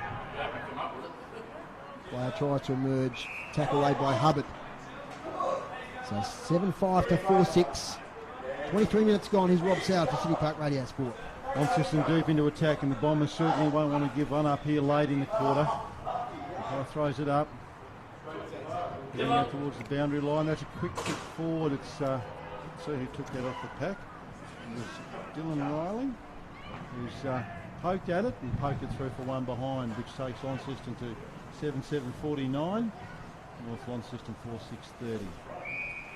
Bombers really won't want to bleed another goal here. They want to go in and reset, because what they've done, they've sort of, the roles have been reversed. They've sort of tried to play a bit more dry weather footy. We saw in that last passage of play there, 10, 12 possessions and the ball doesn't move up the ground. Anyway, boundary throw in now. Launceston into attack. Let's just see more affecting a tackle. Bit of an arm bar there, but the ball's going to come out. Jake Smith, long hand pass to the advantage of Miller Hodge. He's got opponent to beat. The ball comes back. That's a nice pick up there by Alec Wright. High kick. He'll be out of bounds on the full. He'll miss everything. He had a little bit more time there, right? They had the numbers. 2-on-1. Could have done a little bit better, but the ball's still deep in Launceston's forward line. Time ticking away. 24 minutes gone in the second quarter. Cox-Goodger moves it back in. Nice kick. And that's another nice mark there, taken there by Bales. Bales is assessing his options. If I was going to tell him to move it on in a minute, which he does. Bales goes down the line, kicks to a contest, puts the bodies around the footy. Close to the boundary line, it's going to be seen over. Just short of the wing position. North Launceston will not want to give up a goal here, and they will want to have a look at it themselves, given that they haven't added to their quarter-time score. Guy throws it in. Beats everyone. Harper there for Launceston, held on to. Play on's the call. Hodge in the right spot. Quick left foot kick forward. It's only going to go as far as, looks like Ethan Hubbard. He's going to relieve for the Bombers and head back out to that side that drives Maxie wild, and that's why, because it's going to come back in. Riley doesn't hit a target. Launceston have got the numbers around it. Launceston player tackled. The umpire will say that's my ball. Umpire right on the spot there. Player didn't have an opportunity to get rid of it. So it's going to be balled up, Dave. Launceston into attack. Umpire Declan Gale throws it up. Contest on the wing. Riley in there. Seymour. Picked up man Shandon. Tries to get the handball away. Seymour, half distance kick. Diving on it there is Ives, I think it is. Comes out. And Shandon. Good kick towards the wing. It's About 5 kicks one way, 1 kick the other way at the moment, and that's that 1 kick by Wright. He kicks it to half forward. Nice thump away there from Fletcher Bennett. Falls to Riley. Handball to Harper. Harper from 50. He's kicked one from there already in this quarter. This time he centres it. Nice mark, Casey Brown. With the slippery footy. Takes it well. And he's about 30 out, slide angle. Right behind it here in our commentary position. And after probably about 5 or 6 minutes without a goal with the breeze, North Launceston have defended well. This is a really important kick leading into half-time. Look at the wind moving those goalposts. Yep. Yeah, they're actually moving a good half a foot, I reckon, at the top. And Casey Brown sets it out to the left, stays left. So one behind, 7-7-49. Plays 4-6-30. Ticking over 27 minutes. Short kick here to Fletcher Bennett. I feel like North Launceston want the siren now. As I said, they've done okay in the last few minutes. Oh, Bennett to Seymour once again. Seymour handballs it to Smith. Smith to Taylor, who keeps his feet. Snaps on goal, Brendan Taylor. He judged it beautifully. Sent it down to the left goalpost, it came back. Goal to Brendan Taylor. 8-7-55. Launceston. North Launceston 4-6-30, margin 25 points. If Max was coaching, he would have had magnets everywhere then, I reckon. Got his hand on his head there. But, poor old Fletcher Bennett, whatever he's trying to do today, unfortunately it's not coming off. But Fletcher Seymour's loving it because he's kicking it to his namesake every time. a typical Brendan Taylor goal. He just takes his opportunities. He does, yeah. He's always chips in for 1 or 2 every game, doesn't he? And disappointed. Who was it? Young, the wingman there, it was Casey Brown. Disappointing he didn't kick it because he's not known as a goal kicker, but I think he started off today's game really well. Rain has started here at Windsor Park. It could be a factor in the second half. Going to make scoring difficult. Cox Goodger wins the clearance out towards the wing. Van Dam is there with his fellow number 8 and Hodge. They wrestle for it. Hodge does it beautifully. Gets it to Seymour. Now to Gronewagen. I'll say Rob Gronewagen. Joe Gronewagen up towards half forward. Off hands. Out of play. More known for lawn bowling these days, Dave, Rob Gronewagen. Yes, a great job at Newtown Stadium, of course. Afternoon, Rob, if you're watching and listening. Boundary throw in. With a wind now in our FX mic starting to get up. That was lead from his behind that trusty light pole, Dave, that's causing us some problems. Ball comes in, Launceston again into attack. That's a great tackle there on Harper. That's Joby Harper. That's Riley, Riley, sorry. That's going to be a relieving free kick there, which is an important relieving free kick to Leafland, I think that is, or Van Dam. Van Dam, I think that was. But that's a siren, which signifies half-time, and it's a much better position for Launceston. Launceston 8-7-55. North Launceston, no addition to their first quarter score, 4-6-30, Max. And we might grab the goal scorers up. Yep, absolutely. We'll get through those quickly. Leading all comers at the moment is Jackson Thurlow with 3, and the remaining goal kickers for Launceston singles: Palferman, Taylor, Harper, Seymour, and Hines. And for the goal kickers for North Launceston, same ones as what we had at quarter time: 2 to Rickard, 1 to Ives, 1 to Cox Goodger. As we just have a look at those teams coming together there at half-time. Always a bit of feeling amongst these two. It's always been a great rivalry, hasn't it? Whether there be 2 Launceston teams playing or when it was the 3rd team in South Launceston were up and about in the late 90s. That's always a bit of feeling, and great to come and watch the passion showed by the players and their supporters. 7 goals, 6 in that quarter to Launceston, to North Launceston no score after the Bombers led by 23 points. At quarter time they now trail by 25. And tactically maybe North Launceston weren't great that quarter, Max, but Launceston showing their authority there and having a really strong quarter. It was, Dave, and you're right, tactically North probably cost themselves 2 or 3 goals in that quarter by just the way that they tried to defend it, in my view, to the other side of the ground when they should have been coming this side every time. But look, that quarter's gone now. I'm not quite sure what Cox Goodger can say to them at half-time about that quarter. I'd be asking them just to forget about it, because look back at the scoreboard. We kicked 4 goals in the first quarter. They kicked 1, so we want to improve on that this time. The ball's going to get heavier. Your legs are going to get tighter, so he'd be right into their head, especially having a young, fit side. He'd be saying to them, look, you've got the energy to carry this ball forward. Just keep bombing it in. It doesn't have to be pretty today. It's wet weather footy. The ball's heavy. The ground's heavy. The ball's going to slide when it hits the ground. It's not going to bounce up to you. So just think about all the things that you've done over your career to date in games like this where the conditions haven't been ideal. And I think if they can come out and kick another 4 or 5 in this quarter and hold Launceston to the 1 goal that they did in the first quarter, they'll be well and truly back in the game. Mitch Thorpe would, I suspect, be very happy with that quarter, kicking 7 goals, 6. So what's that? 13 shots on goal in a quarter, even in dry weather, was a fantastic effort. But a lot of that was smart footy as well. They allowed the breeze to do a bit for them as well, and also just the polish of their players, being able to hit up the people, not deep inside the 50, but to be able to change direction. They were still hitting their targets with those kicks, where North Launcestons were a bit more on the dribble side. They were along the ground, they were over their head, to their side. So just the skill level shone out in Launceston's favour a little bit in that quarter. Now, North Launceston, I suppose their tactic would try to get a lead of some sort by 3/4 time and then defend for your life in the last quarter. I mean, that's if it does get really wet in the last quarter and they've got a couple of goals lead, anything can happen. Yeah, absolutely. We have a look at this sponsor sign down here in front of us, and the trees in the background. It's probably a 5 or 6 goal breeze.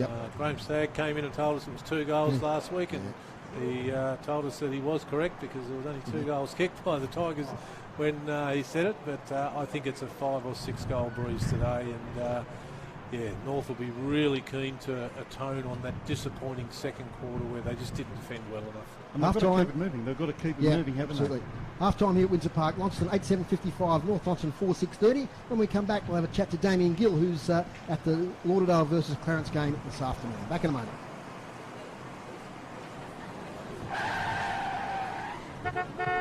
Get the latest, read all about it. The big move has happened. Yes, your #1 teaware shop, Cocoon Living, has moved home and now is called the Tea Shop. Yes, still Launceston's home of premium teas and Australian-designed bespoke teawares. Yes, still the same familiar faces with our award-winning service. The Tea Shop, next to the Mac Shop, smack bang on the George Street Boulevard at 101. A sponsor of City Park Radio. If you don't like Mondays, here's something that'll change your mind. It's Monday Drive Time with Nick and Tezza, packed with regular segments like Fearless Feedback Frenzy, Consumer Corner, and forgettable moments in history, plus some great music. Soon you'll be saying, I love Mondays with Nick and Tezza, every Monday from 5 p.m. on City Park Radio. We all love Launceston City Park Radio, your local radio station. If you support City Park Radio through a membership in 2022, Elgas would like to say thank you. And as a way of saying thanks, we'll take $10 off your next LPG delivery. That's right, if you have an account with Elgas, your next LPG delivery will receive $10 off if you have a 2022 membership of Launceston City Park Radio. From the smallest domestic to the largest commercial, on 131 161 for full details. Terms and conditions apply. Elgas is a sponsor of City Park Radio. You're listening to Tasmanian State League football on City Park Radio. Welcome back. Dave Moore here at Windsor Park, part of the City Park Radio team. 103.7, 96.5. Big reaction here. This Northern Derby, where it's Launceston 8:7:55, North Launceston 4:6:30 at half-time. Big second quarter to Launceston kicking those 7 goals. Another big clash today. And the TSL, it's going to really affect finals positions, is the one at Skybus Oval between the home team Lauderdale against the Eastern Shore rivals in Clarence. And down there calling the game today is Damien Gill, the head of AFL Tasmania. He's our round the grounds reporter. It's a pleasure to welcome him here for a report on that game at half time. G'day, Gilly. G'day, Dave. How are you? Going pretty well. It's pretty bleak here at Windsor Park, but we're going. Yeah, beautiful. I tell you what, it's been a cracking contest down here at Scott Oval. Really, between two teams that have come out today knowing what's on the line. It's wafer thin margin between the two teams on the ladder, and really important contest in terms of the makeup of finals. And it's played out that way. It's been a game so far that's had huge changes in momentum, different factors that belong to either side, but the main player that's stood up so far in this one is the player that's actually played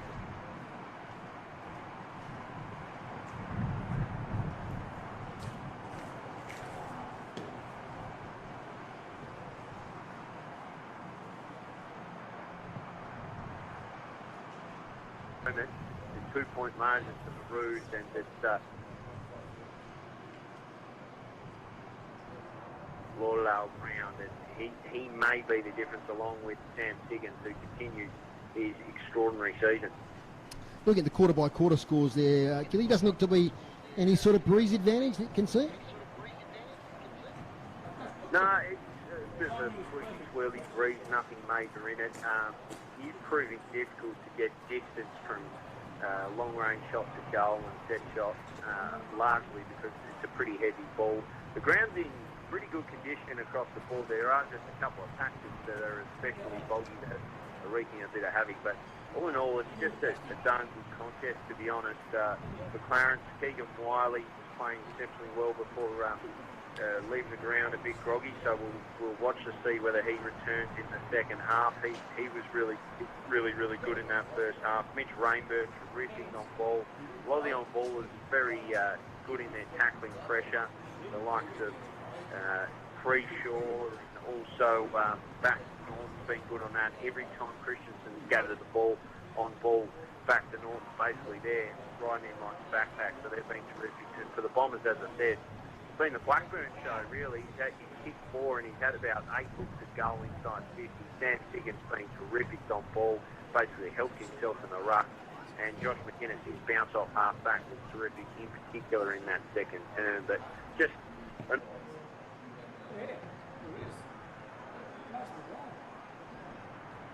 so far it has been.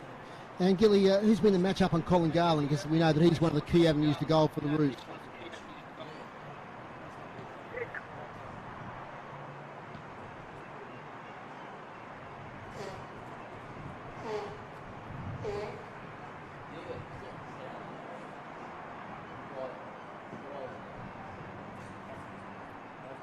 Off the ground, but they haven't had a lot of deep entries. Where Clarence is really dangerous, it's where they've been able to get the overlap run and move it quickly and get the one out the back. So I've seen a lot of Colin Garland one-on-one so far this afternoon. So that might be something that emerges in the second half, because we all know he is such a dangerous player. And we know, Gilly, that there was a lot of press about Clarence in the off-season losing a lot of players, but they've bounced back pretty well, haven't they? It's been on the back of a lot of the young players. Yeah, I think there's a couple of things here. I think Peter Ryan should be lauded for the job that he's done with his team, because, as you say, pre-season there was some doomsays around what was going to happen for the Roos in 2022, and he's done a terrific job. And I also think it speaks to the depth of young talent that Clarence has had for a long period now. They bring them through their junior program really well, and they've seen a lot of players, young players emerge now, and you look at right across their list, and there's some great young talent there that have served well for a long time to come. Excellent, mate. So the major goal kicker there, 4 for Blackburn for Lauderdale, and single goal kickers for the Roos? Yeah, single goal kickers for the Roos in Lockie Forsboom, who kicked their own goal in the second stanza. It was a terrific goal on the run. Ollie Freeshaw, Colin Garland and Kieran Howlett there are those goal kickers. Michael Blackburn, 3 goals in the first quarter and 1 in the second quarter. So it was just a goal apiece in what was a bit of an arm wrestle of the second term, but it's all set up, Dave. 2 points in it, the Roos way. Anyone can get in this one. Fantastic, Gilly. We'll let you get ready for that second half. It's coming up pretty soon. Thanks for joining us on City Park Radio. Thanks, Dave. Cheers. No worries. That's Damien Gill there, who's calling the stream with Andrew Cooling today for that Lauderdale versus Clarence game. Here, it's Launceston 8-7-55 leading North Launceston 4-6-30. Early start down at the Twin Ovals, but it's been a dominant performance by the Tigers. We're 10 minutes into the last quarter, and they're 10-20-80, leading at North Hobart 3-8-26. So a slightly disappointing year for the Demons continues. The D-League here today, it was Launceston 10-9-69, defeated North Launceston 6-6-42. The under-18s, Launceston 5-4-34, the Bombers 2-4-16. Max, you got an interesting score there from the NTFA. Yeah, I certainly have, Dave. If I just allow me to find it again, it was Longford versus Bracknell at half-time, which is being played at Bracknell, so an upset brewing there. Half-time, Longford 6-10-46 to Bracknell 1-3-9. So whatever breeze there is out there underneath the tiers, both sides have had an opportunity to kick with it now. So inaccurate by Longford, 16 shots to 4. But you'd never write Bracknell Football Club off on that oval of theirs. Very short oval, not a long ground to get a kick out of the centre, kicking towards the southern end when there's a bit of breeze out there. So, yeah, could be a really interesting result. I'll set you a task, Maxie, over the break we're about to have. See if you can find a score in the OL St Pat's game, which is a big one in Division 1 today. It's a reunion day for their 2002 Premiership Team 2 for the St Pat's boys. So see if you can get a score there. Do your little social media searching, and we'll be back in a moment here on City Park Radio. The margin here at half-time, it's the Blues by 25 points. Want to learn to play music? Playing music is so much fun and has all kinds of cognitive and social benefits. Barrett's Music can help you get there. They can help select the best instrument for you, choose appropriate learning books and find a teacher. Plus, they offer flexible, interest-free payment plans. If you pick an instrument that you really like, find a teacher and put time aside each week to practice. Then you can play music. Get started now with Barrett's Music, 104 George Street, Launceston, a sponsor of City Park Radio. Don't miss City Park Radio's fundraising screening of one of the hottest movies of the year, Where the Crawdads Sing. Set in the deep south of the USA, it's a story of determination, of promises, broken relationships, and murder. Way out yonder, where the crawdads sing, the marsh knows one thing above all else.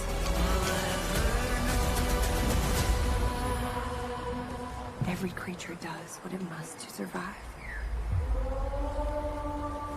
Where the Crawdads Sing, at the Star Theatre in Vermey, Monday, August 1st at 6:30 p.m. Tickets are just $25, including pre-screening drink. Get your tickets today by visiting City Park Radio, Monday to Friday, 9 till 3:30. Where the Crawdads Sing, August 1st. Make sure you're at this fundraising screening for City Park Radio. We all love Launceston City Park Radio, your local radio station. If you support City Park Radio through a membership in 2022, Elgas would like to say thank you. And as a way of saying thanks, we'll take $10 off your next LPG delivery. That's right, if you have an account with Elgas, your next LPG delivery will receive $10 off if you have a 2022 membership of Launceston City Park Radio. From the smallest domestic to the largest commercial, phone your local LPG experts on 131 161 for full details. Terms and conditions apply. Elgas is a sponsor of City Park Radio. You're listening to great TSL action, Tasmanian State League football on City Park Radio. The Blues are back on the ground here at Windsor Park, and we're setting the scene now for the second half here, Rob. And yeah, it's the change ahead of North Launceston as we can see the clouds starting to gather. You can see on the stream at the moment, Josh has got a nice view of the clouds rolling in from the northwest.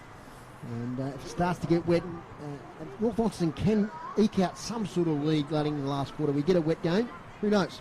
Yeah, you called it beautifully, Dave. I mean, that's exactly what they've got to do. They've got to attack this quarter like they did in the first quarter. They were great. They kept the ball moving at all times, kicking it off the ground, moving it forward. Real classic wet weather footy, but you know, when they were working into the breeze in the second quarter, they moved right away from that. They were chipping it around and doing things with it, maybe instead of carrying it by hand, and it hurt them.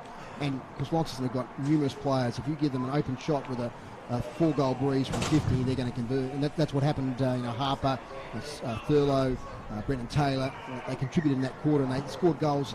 They ended up being fairly easy goals because they were given the opportunities. It did, and the irony of it, you've told it, Dave, the irony of it was the goals they kicked by and large were longer shots with the brook, whereas a couple of more makeable snaps on that. But it's all in front of, you know, the first quarter, they're up and about, and they've really got to do it because I think we talked about it really is an 8-pointer for today. They're battling, you talked about the evenness in those final positions to get a final spot ahead of them. You know, a victory here today. And Dave going forward. And about percentage, and I'll go over it again. You know, the ladder here in front of me at the moment. Lauderdale, 8 points, 113.88. Parents, 28 points, 113.50. 28 points, 111.96. So within 2% of each other, all on 28 points. So if the Bombers do go down, they need to limit that damage. Yeah, absolutely. They can't afford to get blown away. The weather certainly will help that. I can't see sides running over the top of the others, particularly as you talked about that rain that's coming, and you can sort of see it starting to darken, heading up the river from the Lagana direction at the moment. But those watching the stream can probably see the trees swaying in the breeze. Yeah, Maxie said, 5 or 6 gulls, and he's right. It's really got gusty. There's a really strong wind change coming through. Really strong wind coming through this afternoon. So the Bombers have got to throw everything at them in this quarter, and as Dave said, head into three-quarter time, hopefully for them with a lead, and then try and defend it in the last quarter. Max has rejoined us. A bit of homework there, Max. Did you get to know Wells versus St Pat's? Quarter time, so I'm about quarter behind Dave. It was 26-17, so a slender lead to the hometown St Pat's team there. And just in the AFL, Dave, at the moment, got 2 games ongoing. We've got at half time, I think it is. No, 15 minutes, 5 or so minutes gone in the third quarter. Adelaide leading Collingwood 54-45. And in the other game being played today is the Giants and the Lions. Giants 32-41. So the Brisbane Lions 9 points up there, about halfway through the third. Okay, the players are back on the ground. They're breaking up now, head to their respective positions. The Blues and North Loss are still in a bit of a huddle there, getting ready for the second half. So a big quarter ahead for the Bombers. They're pretty impressive with the breeze in the first quarter. Perhaps could have kicked a couple of more goals than they did. They kicked the 4, but they want to try and kick probably 5 or 6 this quarter, probably 6 at least. Try and get a lead and see what they can do in the last quarter. But from the Blues' point of view, they played it pretty well in that first quarter. They pinched a goal themselves, the first goal of the game. So they'll try and score. I'm sure they won't be negative, Rob. They'll try and score at that northern end. No, they won't be negative, Dave. And when you look at the talent that's out there in that forward line, and having the luxury of leaving someone like a Jake Hines up there, who's been deadly. I think he's leading the league, leading goal scorer in the league at the moment. They really will, I'm sure, be positive in what they do. But what happens out of the middle will be critical. Lee's been really, really good, as you'd expect him to be, and primarily rucking all day by himself at the moment, as he's done for most of the season. We're about to start. Third quarter getting underway. Away we go. Ball goes up in the middle of the ground. Lee, first hand on against Harper. Taps it down. Battling away there. North trying to come away with it, surrounded by Launceston players. The umpire says, we'll go again, gentlemen. And we'll have another ball up just to the outright of that centre circle. Ball still in the square. Lee again, first hand on. Quick kick forward from the Bombers. Assistant players trying to butter up. Lots of numbers around the ball, off the ground quickly. And that's almost a mark taken there. No. Really crucial hand in and lots of bodies around the footy. I was going to ball that one up inside 50. Right into the ground for North Launceston, that's for sure. What they need a quick goal early. Lee, hand on it, first hand on it against Harper.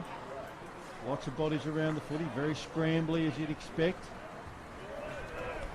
Umpire's going to ball it up yet again. Get the third ball up we've had so far this quarter. Interestingly, JB Harper taking the centre bounces or the ruck contest. He's going in again. Big punch this time by Lee. He's going to come away through the agency with Launceston there and the direction of Jay Blackberry. A little toe on it. It stays in. And it's just going to trickle over the boundary line. There people are appealing and saying that he didn't put a lot of intent in that one, Connor Leafling, but he's running back to his position. The umpire's going to throw that in on the wing position, Dave. 16 possessions to Fletcher Seymour at half-time, 12 to Joby Harper, 11 to Alec Wright, 10 each to Boyd and Smith. So pretty big possession game once again for Fletcher Seymour. So the throw in falls short. Lee gets it to Cox Goodger, quick kick forward, It's a fine mark there taken by Jacob Boyd. North are just relying too much, or have to rely too much at the moment on the Lees and the Coxbridges of the world. They're just lacking those 3 or 4 other experienced players, aren't they? We didn't mention pre-game, Max, they've lost Sulzberger and Stingle out of the midfield today, so 2 big outs, and of course they haven't got Ben Simpson either. Now comes the Portman from Smith, back to Smith, gets his hands free to Seymour, another possession. Casey Brown keeps it low, nicely here towards Blackberry, over his head though, taken by Fletcher Bennett. Now to Hubbard. Hubbard's kick's not great. Here towards Will Harper, throws it out, gives it to Bailey Gillow, now to Thurlow, up here towards Riley, he can't take it, good defence there from Mitchell. Riley, they might wrestle it free, good work again from Lockie Mitchell. Declan Chuggan there working hard, Lockie Mitchell again, Wyatt's falling down like 9 pins. Harper will take possession, gets a kick away towards Blackberry, can't take it on the bounce, dives on it. Player trying to barge his way through there. Talk about rugby. And that was a bit like State of Origin, barging his way through there. And wasn't that a highlight pack game during the week, Rob? Fantastic. Unfortunately, my side didn't win, but a great display from Queensland. Always find a way, don't they? They do. Ball up. Morris gets the tap. Cox Goodger clears the area. Gronawagon can't quite get a handle on it. Scoops it out. Will Harper again. Doing well as Jack Avent, kicks to the wing. Alec White, difficult ball to take, he does so. Gets the handball backwards here to Tuthill. Now to Leake, who just throws a torpedo, holds up in the breeze. Casey Brown flips it out. Seymour, second possession for the quarter. Skipper, little kick, snap, towards goal. I don't know if it's going to bounce through or not. No, it's not. Lockie Mitchell does well. There's a snap came towards goal there. I think Gillow, one behind. And that's the first score for the quarter. Fletcher Bennett moves it in quickly, kicks it into our old commentary position on the other side of the ground. Tom Bennett trying to keep the ball in play. Ball's going to win on that occasion, and he'd be right in front of us if we were over in our traditional spot. New spot today, out of the weather. Very comfortable and very cosy in the Thurlow function area. Smart move by the captain of the commentary team this week in relocating us. Thank you, Foz. I thank Josh Goodyear for organising the audio. We had a couple of breakups, but it's been pretty good so far. As Paul Freeman kicks it in towards attacking 50. Taylor releases the handball to Hines. Hines, that's for goal. Into the breeze. He's got it. Great shot from the right foot. Jake Hines puts his fist in the air. That's a goal today, I think, to Jake Hines. That's a tough shot into that breeze. And a valuable goal, the one that North Launceston didn't want the Blues to get, and they've done it well. 9-8-62 Launceston, North Launceston 4-6-30, been playing 5 minutes. Well, that just needs to be that one goal for the quarter that they leak, isn't it? But you know, North, contrary to the first quarter, they just haven't been able to get it past the centre.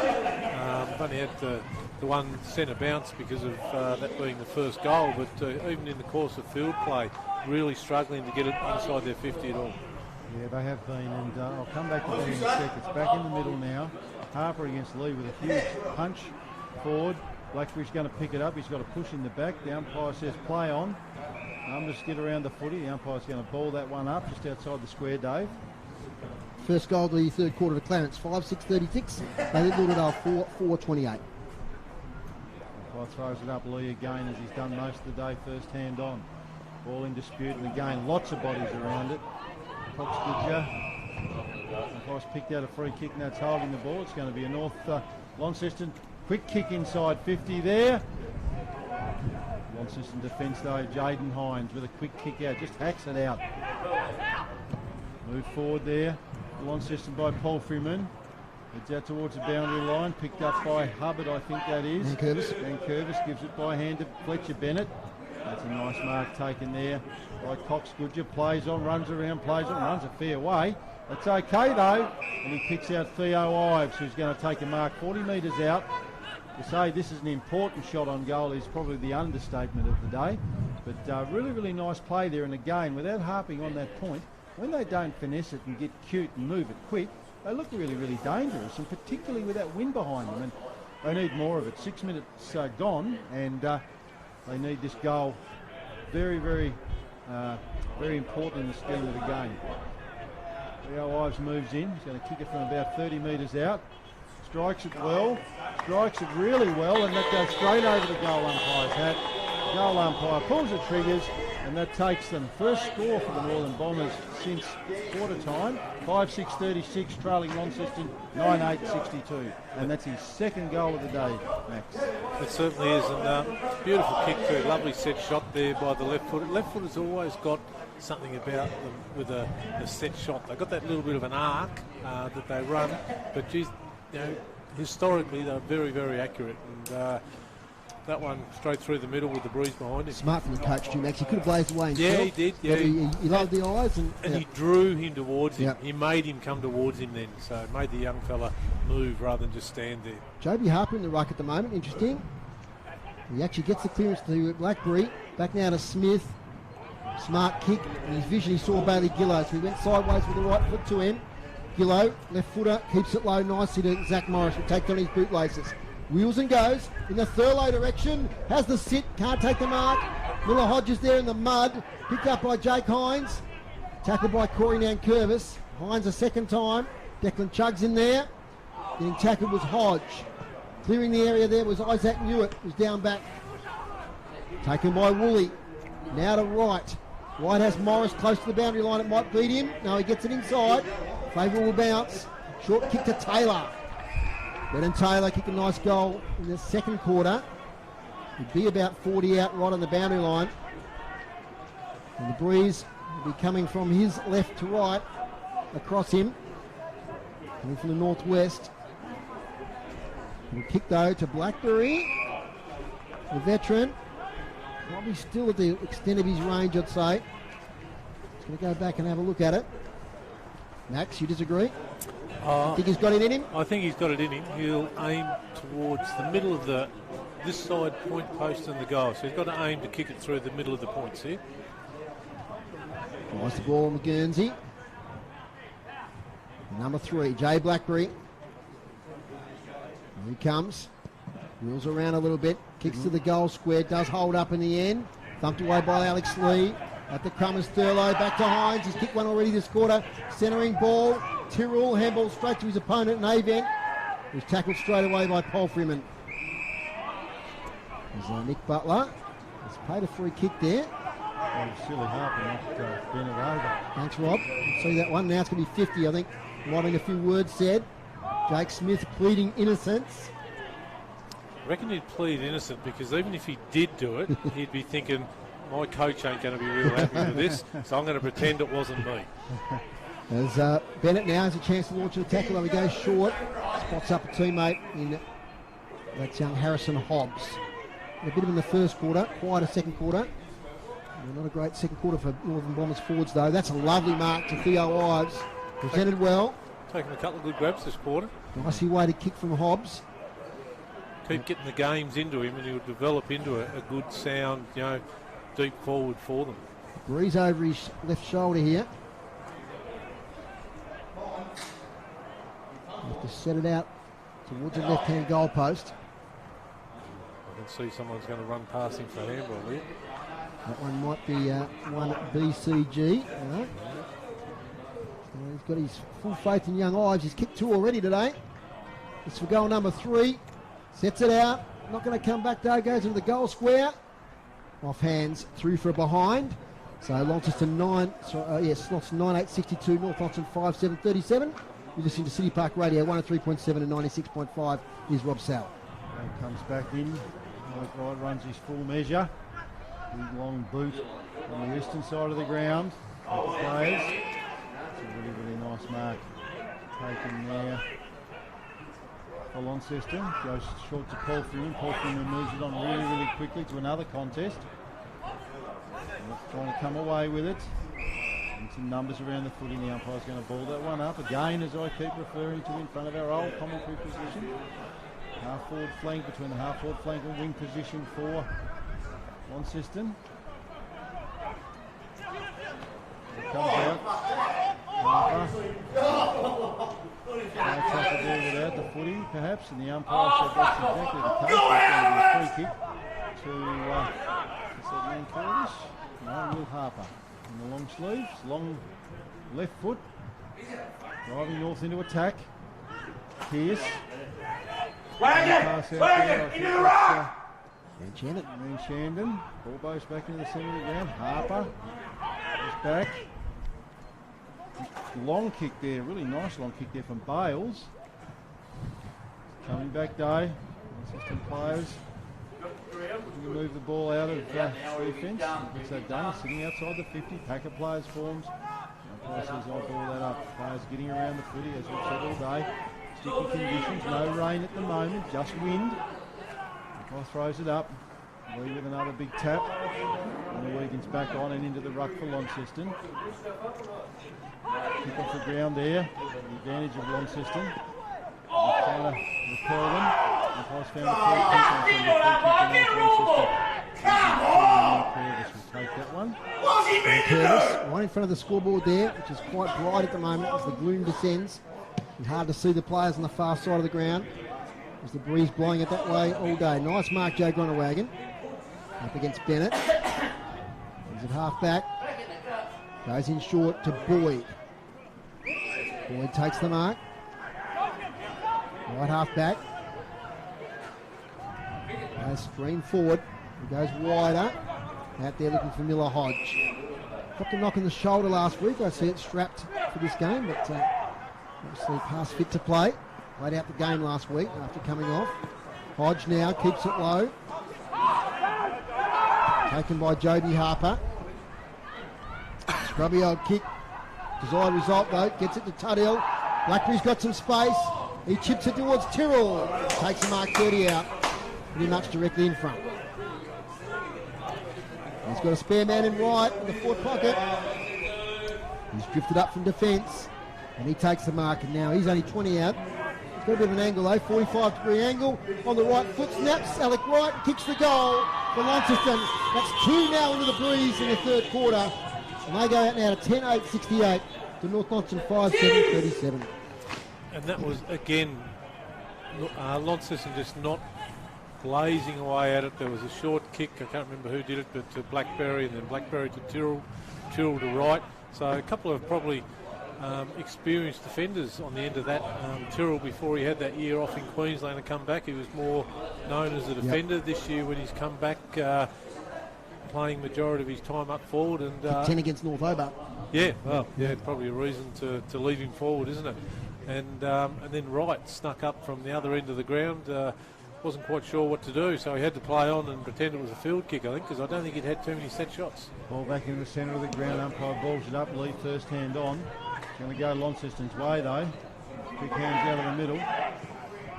Ball kicked into centre half forward. That's a really, really nice mark taken there by Harper.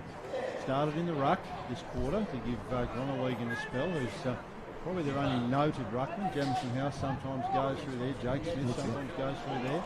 But smart just having that extra on the ball or around the ball. Lee are obviously the dominant ruckman for North. Does the bulk of their work. He's pushed forward now. Harper's going to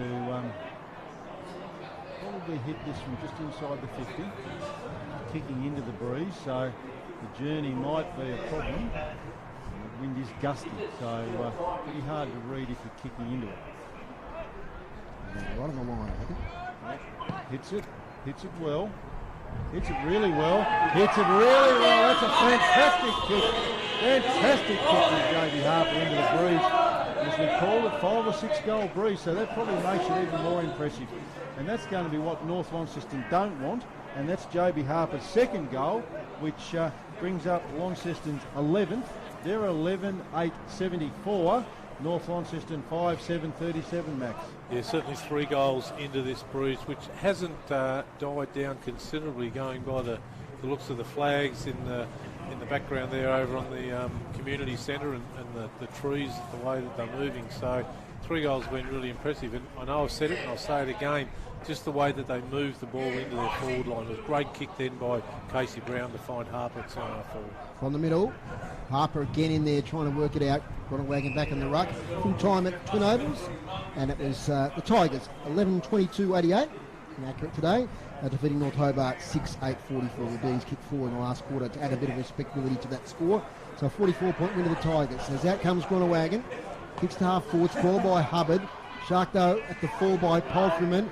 give and go there with Morris. Back to Polferman. 45 out. Here was Riley and Nankervis. Neither can take the mark. Nankervis off the ground. Out of the puddles. Tyrrell will get there first, will he? No. Doing well with Van Dam. He gets it now to Oscar Van Dam. Connects now with Declan Choke. He kicks wide. And here, played just thrown out of the way by Jaden Hines. That was the most obvious free kick I've ever seen in football. That's like something out of a Bruce Lee movie, isn't it? And young Willman Shannon, there's not much of him, but he just got picked up, thrown down like a sack of spuds. Gets the free kick. Like an empty sack of spuds. Absolutely. Up it goes towards half forward. Off the ground there from Woolley. Only as far as Newitt. Handball. Players tied now, heavy legs. Harper. Little kick there, not to advantage. Taken by Bales, who's worked tirelessly today. Tackled from behind, no free kick. Play on. A lot of blues around the contest, high contact. Play on to advantage. Jacob Boyd. Out here to Bennett. Can't take the second grab mark. Pinched off him by Polferman. Over the top to Taylor. Who'll connect with Blackberry. We'll go on an open goal from 20 and kick it. Great football from Launceston. Weight of numbers. Contested ball. Calmness in front of goal. All of the above. And they kick another one. 12-8-80. 5-7-37. This game's been blown apart, Max Walker. Yeah, it certainly has, Dave. And we spoke about it before the game. And we did say that the result will sort of be predetermined a little bit at half-time. And Launceston had created a significant lead at half-time. And in this third quarter, they've just gone on with it. Some great ball movement in these terrible conditions. Whether they're hitting their targets from set kicks, moving the ball along. It's just a little dribble kicks along the ground. The toe pokes aren't just trying to kick it 40 metres. They're actually kicking it to someone off the ground. Absolutely. Back into the middle of the ground. Lee, as he's done all day, rucking bravely. Mackay's going to ball it up again, just outside the centre circles. Same combatants, Lee and Groenewegen. Groenewegen this time first hand on. Harper hacks it forward. Assistant player caught North Launceston player caught there, I should say. Maxie, you got a score check for us? Yeah, just a quick one. Bracknell at three-quarter time. It's Longford 8-14-62. Bracknell 4-6-30. So a long way back for Bracknell, to get up in that one in their home game. So it's an important one for Longford. Bit of work to do. There is a bit of work to do, yes. Ball up this time outside the Launceston 50. Lee first hand on. North with the numbers around the footy. Players pile in and they have another ball up. Just one thing while we're waiting for the ball to be balled up. Very even competition, the NTFA. The top 4 or 5, 6 sides. Not much between them on any given day, which is great for them. Lee punches this one out. Lots of numbers around the footy. Jake Smith could have got a free kick and he's going to. I think that's high contact against Brad Cox-Goodger. And Jake Smith with a quick free kick, moves it on quickly. Heads though, Jake Hines, drops what he should have taken. Butters up though, runs around the North Launceston player and he's going to be caught with it. No, umpire said play on. Great tackle there from the Bombers player. Cox-Goodger moves it on quickly. Scrubby kick to Jaden Hines. Hand pass back to Jake Smith. Goes out to Alec Wright, heads it into 50. To a contest, Groenewegen tackles Lee. The ball up on the far side again. Lots of action there. And the ball once again deep inside the Launceston 50. Deep in the pocket. But they're making a mockery of the breeze at the moment, that's for sure. Groenewegen with a free kick. It's going to go to Brad Cox-Goodger with a holding free kick off the ball. Cox-Goodger. Let's go back over his mark. It's pretty tight there at the AFL. Yeah, it is. Now it's 50 seconds to go. Crows lead the Magpies by 4 points, 68-64. So been in front most of the day there. Jake Smith, Jake Smith gives away another 50. So he might be in double trouble now. The coach, as he goes low, does Cox-Goodger. Tries to find Tom Bennett. Here's the contest. What's Jake Hines doing back in defence? He's there anyway. Gets the handball out at right to Groenewegen.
Could have been a free kick. Umpire says no. Ball sitting in the puddle. Scrambly play around the footy. Shandon had it, lost it. Players pile in. The umpire's going to ball that one up. It's going to be around about 20 metres out from the Launceston goal, where the ball spent most of this quarter, despite the fact that they're kicking into a very strong breeze. Umpire throws it up, and Lou with a big punch out towards us here. Coxbridge with quick hands. Shandon goes without it. Ball's going to head back in. Blackberry, nice kick to the top of the square. Bombers have got numbers around there. Hubbard, I think that was, or Harper. Quick kick off the ground, and that looks like Hines. What a goal! Nate Hines off the ground. Congestion in the goal square, Max. Lots of people around the footy, and Hines drives another one through for the Blues. Yep, he certainly does, Rob. That was just clever play, like you said in the play before that. When Riley took that mark, then Curvis did all he could. He did all he could then as well. He was outnumbered, kept pushing the ball towards the boundary, but Hines just snuck in there behind them, did the little toe poke, nearly sort of just pushed it off his foot, not actually kicking it, through for his second for this quarter. And yeah, really impressive goal from, not very often people kick them from about 3 metres out. We say great goal, but it was a great goal. Yeah, great awareness too. Back in the middle, Lee with another big punch taken away by Fletcher Seymour. It's going to come back again for the Blues. Coxbridge picks it up. Leafland, he's been busy today. Long high kick forward for the Bombers. Punched away. Bale's running onto it. He's going to kick it off the deck. Heads inside the North Launceston 50. A rare 4-0 forward for them this quarter. Blues are going to clear it out though. Behind the pole for us here. Darts, weaves. See who that was, A Vent, and that's a mark. I think that's Shandon over there in front of the just in front of the change rooms there for the Bombers. He's related to this guy in front of us, A Vent. A Pole. He is A Vent and A Pole, the Infrastructure brothers, and that's a nice kick. He's found Tom Bennett, I think that is. No, Nathan Pearce. He's very deep into the pocket. So with that wind blowing over his shoulder, he's going to have the wind behind him, obviously, but he's also got a lot of room to work with. Go across the face of goal. Nice strike from Pearce. Really nice strike. And I think that's a goal, and it is. Great work, Nathan Pearce. He didn't have a lot of daylight to work with there from the boundary line, but the former Hillwood Shark sharks that opportunity, Max, and puts a much-needed goal on the board for the Northern Bombers. Yeah, and they were just jostling in the goal square to get the right position, and while they were trying to do that, the ball just sailed over the head through for a goal. So a much-needed goal for North Launceston. It's their second for the quarter, one through Ives and that one through Pearce, and it wouldn't be much longer to go in this quarter, so certainly has helped them, and a bit of confusion here in the north, in the Launceston forward line, where we don't have that defender and a forward in the goal square for the ball up, so they've sorted that out. Just back in the middle. Lee with a massive punch forward, and the Siren's going to beat them all. We're heading to three-quarter time, and we did say at half-time it had to be a Northern Bombers quarter. Not to be, though. All Launceston that quarter, as they head into three-quarters time. 13 goals, 86. North Launceston 6-7-43. And Dave made a really important point at half-time, Max. He talked about how close that percentage was, how they couldn't let this get away, but that's exactly what's happened. Yeah, it was a 5-goal quarter against the Brits, which made it look like it was rain drilling. Some of those delivers of the ball up forward, just picking out one-on-one, made it look like dry weather footy. So, yeah, like Dave and yourself just alluded to, the percentage is important for the Bombers towards the end of the season, and we're just looking out there now. Brad Coxgood, their coach, hands on hips, standing back off the the playing group for a moment, just probably reflecting on where do we go to from here, what do we do to keep ourselves into the game, what can we do to buy 2 or 3 goals against the Breeze. I've just watched Launceston do it, and they did it well, so how can we do it? He's got his coaching staff there with him now, so they'll be asking themselves a few questions, whereas we look at the Launceston huddle, they're all up and about, you know, they're nice and tight, you know, the body language is positive, and you know, Launceston will be looking for a very, very fast and furious scoring last quarter, because both these sides, if they get a bit of a gap amongst them, doesn't matter which side it is, whether it be North Launceston or the Launceston Football Club, if they get the chance to, you know, string 3 quarters together, which Launceston have, their first quarter was only fairly ordinary, but when they set themselves up for this type of win against this competition, against the competition of North Launceston, they will not let their foot off the pedal this quarter, and they'll be looking for a huge win. And I think North will try to minimise it. You don't ever give a game away, but you've got to minimise the damage. That's really what you've got to do, Dave. Yeah, they've got a big game coming up against Clarence next week, and at the moment Clarence are leading Lauderdale, so interesting time to tune the TSL. We'll take a break here on City Park Radio. Before we do, we haven't done the goal kickers, boys, have we? No, we haven't, and Maxie, you got the goal scorers there. Yep, Jake Hines with his 2 that quarter's picked it up to 3. 3 to Jackson Thurlow as well, 2 to Joby Harper, 1 to Blackberry, Alec Wright, who snuck up from the back line, Fletcher Seymour, Brendan Taylor's chipped in with his mandatory minimum of 1 goal for a game, and for the Bombers, Rickard with 2, Theo Eyes with 2, led really well to the ball in that third quarter, 1 to Pearce and 1 to Cox-Goodyear. 3/4 time here at Windsor Park. It's Launceston 3, 13-8-86, leading North Launceston 6-7-43. Back in just a moment. We all love Launceston City Park Radio.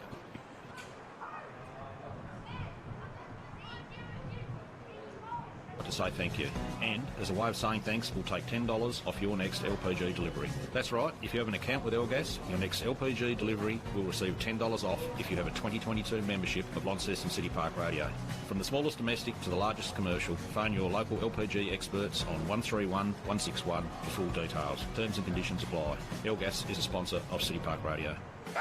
We got it all here at Invermain News Agency, so come on in. After your ticket to freedom, maybe some gifts for the missus, or even just bits and bobs to get you through the daily grind. Come on in, we're open Monday, Tuesday, Wednesday, Thursday, Friday, Saturday and Sunday. I'm Mr. Live, and we've got it all. Remember, Invermain News Agency is open for you when the others aren't. Open just about all hours. Invermain News Agency, opposite UTES Stadium, with free parking at the door. Buy it, gift it, wrap it, post it. Lovely jubbly. A proud sponsor of City Park Radio. I must say, that acai bowl I had was amazing. That is just one of the many comments being said about Delicia Acai, 123 St John Street, Launceston. As well as delicious acai bowls, you can indulge in protein pancakes, raw treats, smoothies, protein shakes and hot and cold drinks. Check out the website, and you can also use DoorDash.com. Open weekdays 8 to 4:30pm, weekends 9 to 4pm. Delicia Acai, next door to the Mets, a sponsor of City Park Radio. This sports broadcast is brought to you by Elgas. For all your LPG needs, talk to the locals with knowledge. Elgas, call 13 11 61, a sponsor of City Park Radio. Welcome back to Windsor Park with Dave Moore, Rob Soward and Michael Walker this afternoon. And just to receive the stats here from the Launceston Stats guys, thank you much to Darren Lovell and Damien Donnelly. And Joby Harper now leading possession getter on the ground with 22. Brad Cox-Goodyear also 22 possessions. Seymour with 20, Wright with 17, Polfman 16, Boyd 15, Smith 15, Taylor 14. So a big game today from Brendan Taylor. He loves these wet conditions. But you know, those two at the top of the pack again, Max. Joby Harper, 10 possessions in the third. Only had 2 possessions in the first quarter, but he's had 10 in the second, 10 in the third. And Fletcher Seymour, 20 possessions. So once again, those two just keep on getting the ball for the Blues out of the clearances. Yeah, and you'd say that the conditions suit a guy like Harper and Seymour today as much as they're very, very good players in the dry conditions. Just this bullish stuff helps them as well. And the bullishness by Harper in the wet, grinding stuff, but Seymour just seems to be able to cover the ground really quickly, whether it be dry or wet, runs the same pace regardless. And I reckon Harper's just edging him at the moment, purely because of his ruck work around the ground and everything. We see him in the centre bounce again, where Groningen having a little spell at three-quarter time. And you know, how much better side would Launceston be if they had an extra ruckman to be able to help their rucks out? Tom McInerney throws it up. Last quarter action here at Windsor Park. And from the middle, North Launceston might win the first clearance. They bustle it forward. Wayne's hold off most of the day here. As Tuttle does beautifully, just weaves through traffic and kicks fantastically to advantage to Brendan Taylor. Taylor's off to the races. He kicks, Mark leading out. I think that's Thurlow. It is. So Jackson Thurlow takes the mark. And he's going to fashion a shot here. He's kicked 3 already today. 8 last week. Comes in now, a long kick for goal from Thurlow, gets to the goal square, here's the pack, bounces through, goal to Launceston. That's 4 now to Jackson Thurlow, 14-8-92, the Blues. North Launceston 6-7-43. Have I got that right, Max? Is that 4 now to Thurlow? It is 4, 1 in the first, 2 in the second, and the first goal in the last, which gives him nearly a handful again. But just with the defending again, I think we've seen it about probably on 3 or 4 occasions today down that end where the pack in the goal square have hustled and bustled thinking I'm going to get my hands to it, and just that breeze has carried it that extra 2 or 3 metres and it's gone through, you know, easy for another goal. Yeah, you wonder why they're not starting behind the goal line. Get up and punch it. Back in the middle of the ground, Harper versus Lee. Harper's going to come away with it. Oh, the ball, the umpire says great tackle there from Lee. Followed up his ruck work with a nice tackle. Go back and take his kick. Give the North a chance. Going forward. Van Dam. Short kick to him. Van Dam looks longer. Drives it into the Bennett of Tom Bennett direction. Ball spilled to ground. Declan Chug. High kick. Went higher than it went further. Ball in dispute. Lots of numbers around it. Umpire's letting it go. Comes out quickly, looked like Bennett again, hacked it forward. Boyd with plenty of time. Drives it long out to the eastern side of the ground, punched away from Blackberry. All in dispute. North Launceston player tackled without it. Umpire says play on near the boundary line. Both sides probably be happy to see it over and reset. That move of Harper into the ruck certainly gives Groningen a spell, but also Dave gives him that extra on-baller. Getting very dark here. We don't know if it's on the stream, but certainly throughout the ground is very, very gloomy indeed. Boundary throw in. Front position there was Lee. Players around the contest. Will Harper get some space? So a handball back towards Skipper. He's tackled immediately. And the umpire will ball it up. So a big win today to the Tigers down at Twin Ovals. What's your Tigers, Max? You got excited there for a moment. They're coming up pretty soon. Yes, 4:35 versus who do we play this week? North Melbourne, Rob. It's taken now by Woolley. Long kick up the wing with the advantage of the breeze. At the 4 was Blackberry, picked up by Declan Chug. Handball away to Brad Cox-Goodger. Cox-Goodger, lovely kick into the breeze inside 50. Best kick we've seen all day that way. Pierce might have been ridden to the ground. Play on, says the umpire. And it's going to be a ball up. I'm very surprised to see Toby Nankovich there today for the Tigers tonight. Max, that's my call Well, early. Jack Rewalt said on radio he's playing, so we'll wait and see. Ducks and Drakes maybe. As it comes out, Jackie Avent snaps towards the goal square.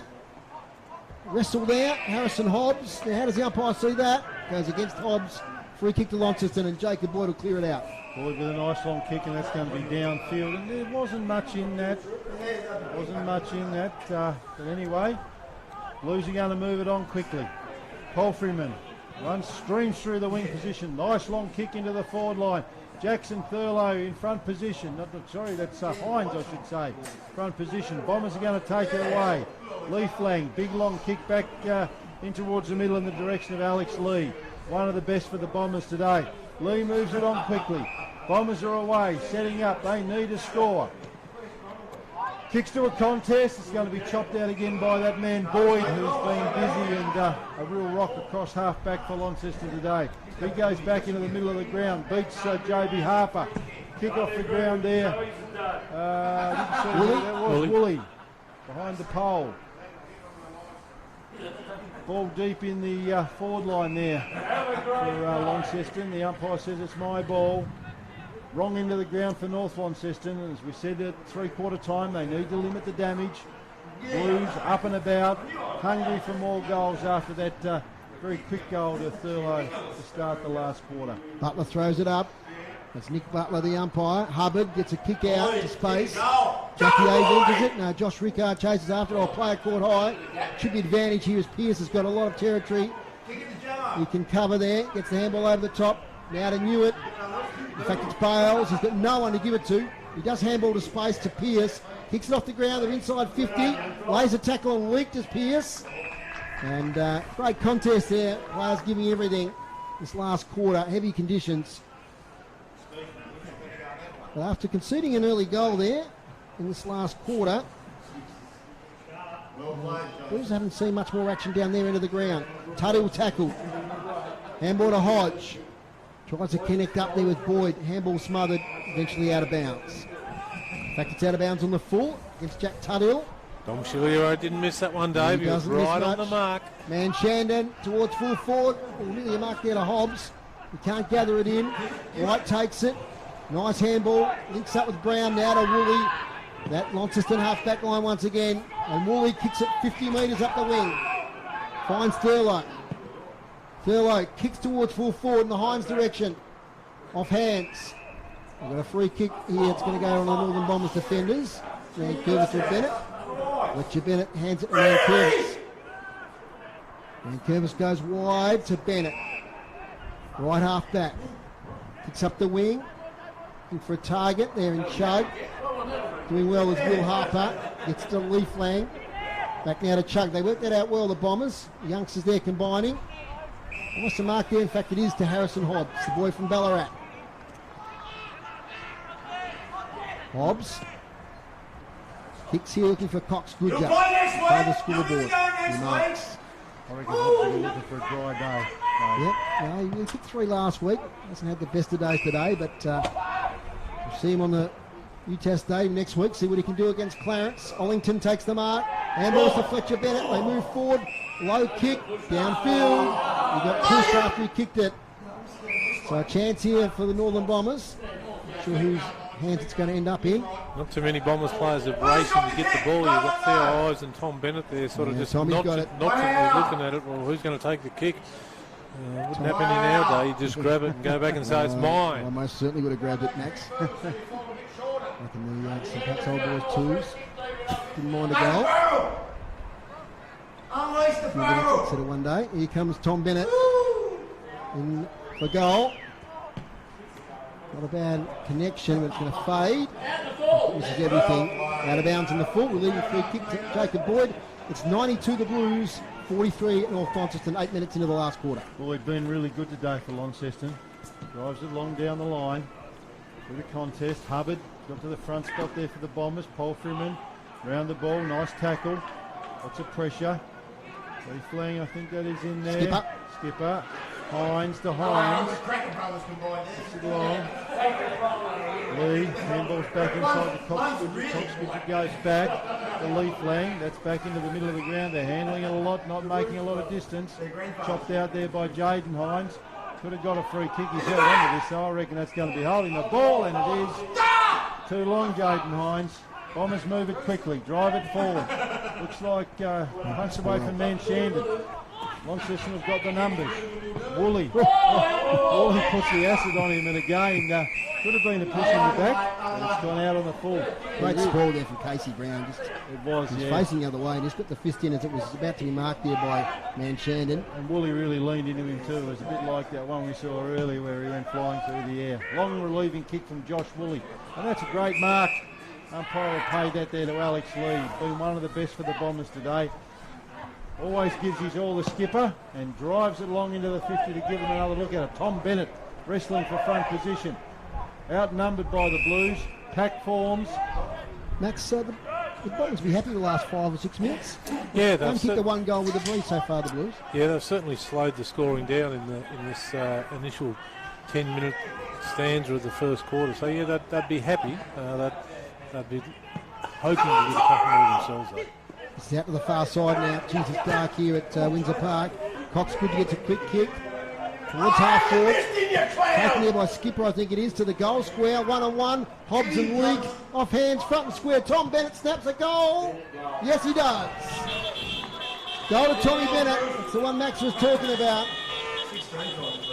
He's worked hard to get that one goal as well. We've seen him, right down deep in defence on a few occasions, and he's had to get back up the other end. And just watching the way he works, doesn't get a lot of the ball, but when he does, he normally does something with it. Talk about Harrison Hobbs. You see now he's a good size. He just gives another forward to bring the ball to ground to create those sort of opportunities, doesn't it? Yep, he certainly does. Certainly does. Dave, can I just get back to a comment earlier? St Pat's versus Exeter. We don't have a lot of time, but can you sum up those goals on that day in a short stanza, or are we going to have to do a show after this to talk about it? All right foot snaps inside 30. Up it goes in the middle. I'll keep going, Rob, because I've got some adrenaline after talking about my goals. Well, we'll come back to those. Ball in dispute there. Man Shandon hacks it forward. We've had to take the microphone off him. He's flashing back to that day where he had the best of Win Basson, apparently, Max. It's in the seconds. Anyway, ball back in the middle of the ground, in dispute. Bombers trying to surge it forward again, and they're going to quick kick there. I think that was Bennett. Drives it forward. Theo Ives in front of Tuthill.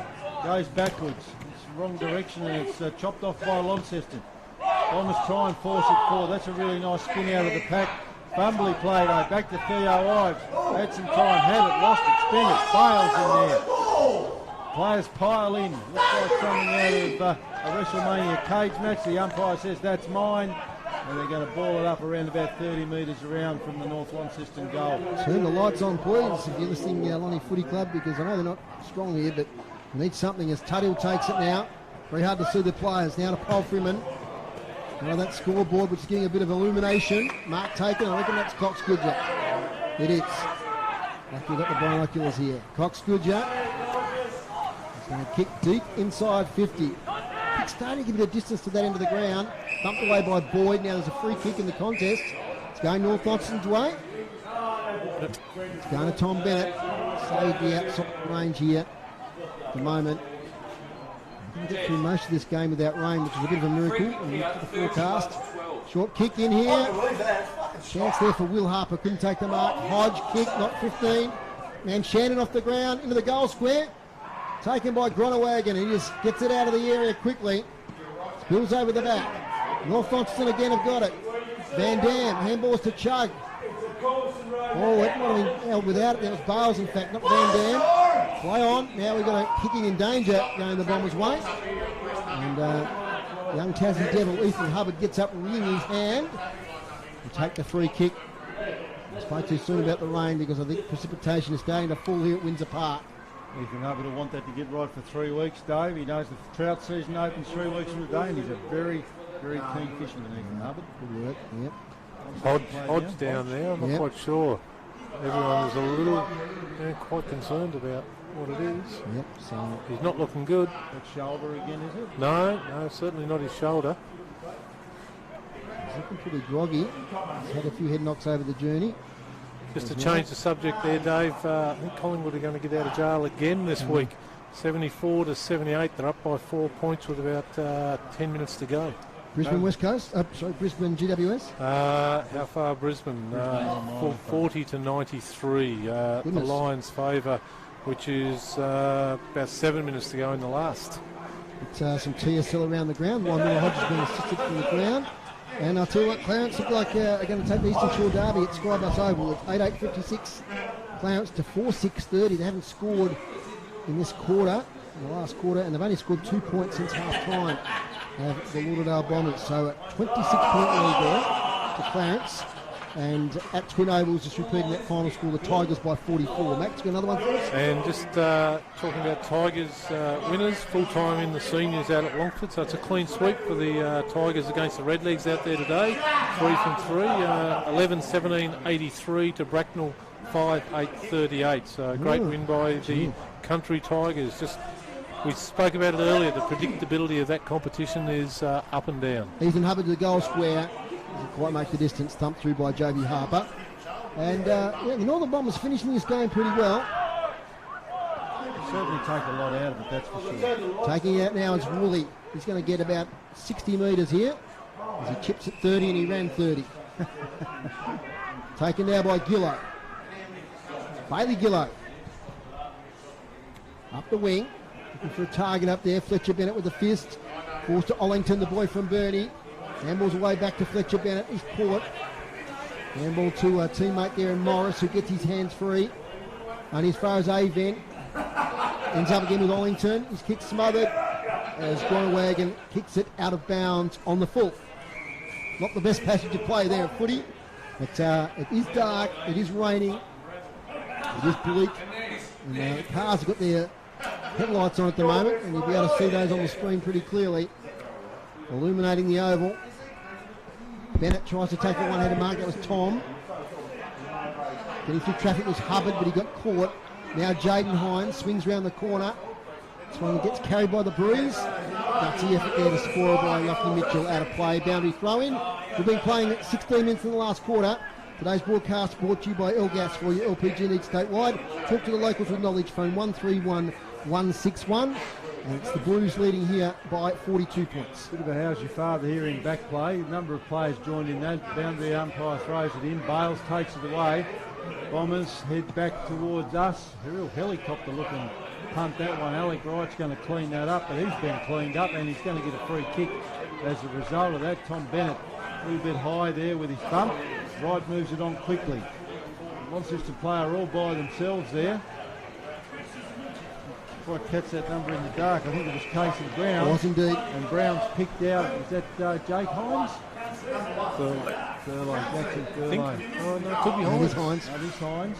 Very difficult. Apologies. Very difficult conditions for the commentators here as it's dark, it's raining. And Jake Hines going to be lining up for his fourth goal of the day. And hit it from just inside 50. Got the Breeze behind him. Pushes it across the goals. It's not going to be number 4, that's for sure. Launceston move on to 14-9-93. North Launceston 7-8-50. I'll go, Rob. I've got the binoculars. As Cox Goodger goes wide. And I think that is a Hearn out there. Backing him up. I've taken a punt. Smothered day by Blackberry. He's back onto it. Handball over the top. Ryan Tyrrell from the boundary line. Snaps for goal. And I think he's kicked it. He has. Goal to Ryan Tyrrell. That's Launceston's 15th. 15-9-99. North Launceston 7-8-50.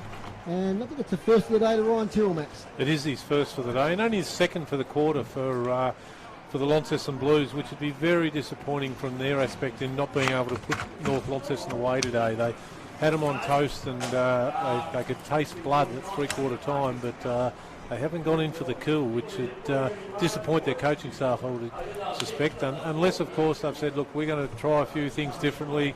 Don't worry about the scoreboard. We just want to play a process-driven game rather than just say, let's apply the scoreboard pressure. So I'm not quite sure what's gone on there. Lee first hands on out of the middle, but it's going to be another ball up. The phone's been running hot too, Max. Apparently that day against Exeter he had 5 opponents, the captain of the commentary team. We'll talk about that more later.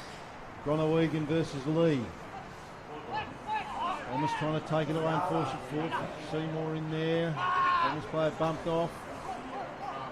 All in dispute. Palfreyman to Smith. Smith fumbles, punches it forward only as far as Newitt. Is caught. Could be holding the ball, but no. Palfreyman keeps it moving in front of him. Ooh, he's going to hit Fletcher Bennett high. No, play-ons are called. Just moving it up the ground at the moment through weight of numbers. Ball in dispute, lots of players around it. Umpire's going to say that's mine. He's going to ball it up on the wing. 15-9-99 Launceston. North Launceston 7-8-50. 19 minutes gone in the last term here at Windsor Park Day. Clarence 56, Lauderdale 37. 16 minutes gone last quarter. Umpire balls it up. Lee with a big thump. Off the ground there by Will Harper. Almost players around the footy. Quick kick out there. wing. It's going to be escorted over the boundary line. Might have been a free kick. The umpire's kicked one out there. Just hung on him a little bit longer than he needed. That's going to be a free kick there to James Leake. And 50. Two more, I would think. I think he's given him 2 50s. What happened there? Was it a back check, was it? Or Well, he'd given one, and then he put the hand up and blew the whistle again. So we'll see how deep he goes here. I would say there's 2 50s. He's going to end up in the medical centre, I reckon, when he lets this one go. It's top of the goal square. Might be his first goal in senior footy, not sure. You just see the reaction he gets. He kicks the cover off it. Players come from everywhere, which probably suggests that might be it, Dave. So we're going to break the ton, Launceston, today. 16-9-105. North Launceston 7-8-50. Just ticked over 20 minutes. And no late changes. We've come up there. I'm way off the mark with my prediction about Toby Nankervis not playing. Jake Hart's in as the medical sub for Richmond. Tough boy from Georgetown, Rob. He's not going to let a PCL injury get in his way of playing. Absolutely. It's nothing down there for those boys. Just a quick update. I don't have the actual scores, but my intel from the Hillwood South Launceston game, which I believe was being played down at Shark Park on the lovely Tamar River, South by about 4 goals. Okay, so that keeps them in the hunt for the finals. Pretty important result there for the Bulldogs from the middle. That comes through Jack Avent. He steadies, he gets to 50, kicks long to the goal square. Ran too far. He ran too far, been unlucky there. So Jackie Avent.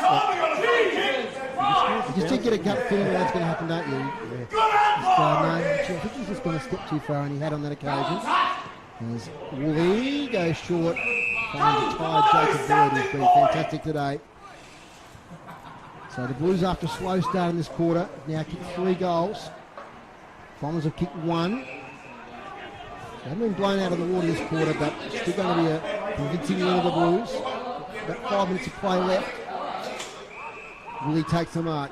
Sweeping handball to Jaden Hines. Has a couple of opponents. Gets a handball away himself to Jake Smith. Gets it nicely now to Bailey Gillow. Cruising by. He intelligent handball now to Morris. Morris towards the goal square. Can somebody take a mark?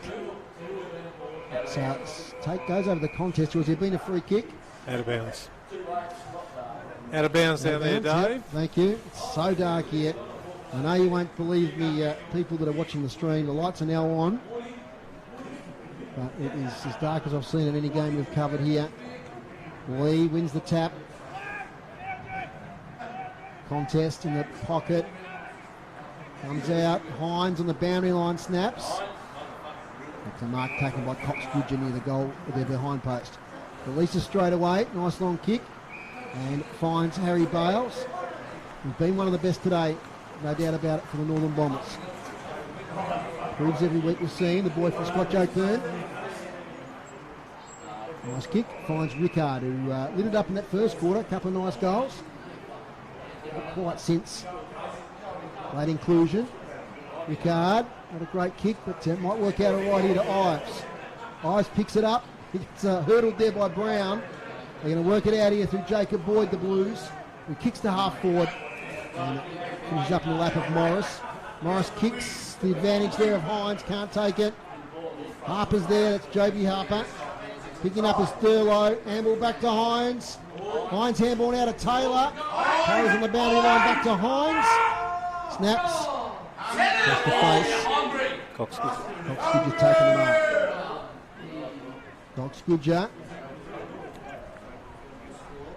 The rain starting to fall here. Nice kick, weighted beautifully to Will Harper.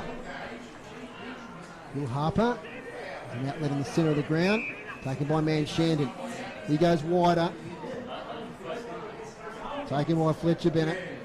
Handball away to Ahern. Handball to space is not great because it's taken by Seymour. Leading possession winner on the ground. Goes sideways. And finds a leading line. Tua kicks out from goal. Tua goes short. There's Jaden Hart. He's playing around with it now, Launceston. Short kick for pop out mark there by Manshandon. So Will Manshandon is pretty good today for the Northern Bombers. Kicks to the wing. Oh, that's a great mark. I just have to wait to see who took that, but that was a great diving mark in these conditions. Lockie Mitchell. Yep. Goes short. Finds teammate in Van Dam. Take over, Rob. I think it's in your wheelhouse now. It's getting a bit closer. I've got the binos. Yeah, no, the binoculars certainly make it easy. Very, very dark here. Ball's gone out of bounds. Just the side of the ground in front of the scoreboard. Northern Bombers into attack. It's been a really good quarter by North Launceston. Defensive-wise, it's been a really good quarter. It really has. 25 minutes gone. He heads back towards the centre of the ground. Bombers pick it up, chop it out. In dispute. Going Launceston's way. Looks like Seymour with a quick kick forward. And that ball's taken by Jackson Thurlow. He's marked that one just on the 50. The breeze is still a factor here, even though it's raining. The breeze hasn't dropped off. Going for number 5. He's going to be hitting up number 5, follow his 8 last week. Deep in the last quarter, Thurlow drives it long. Hits goalward.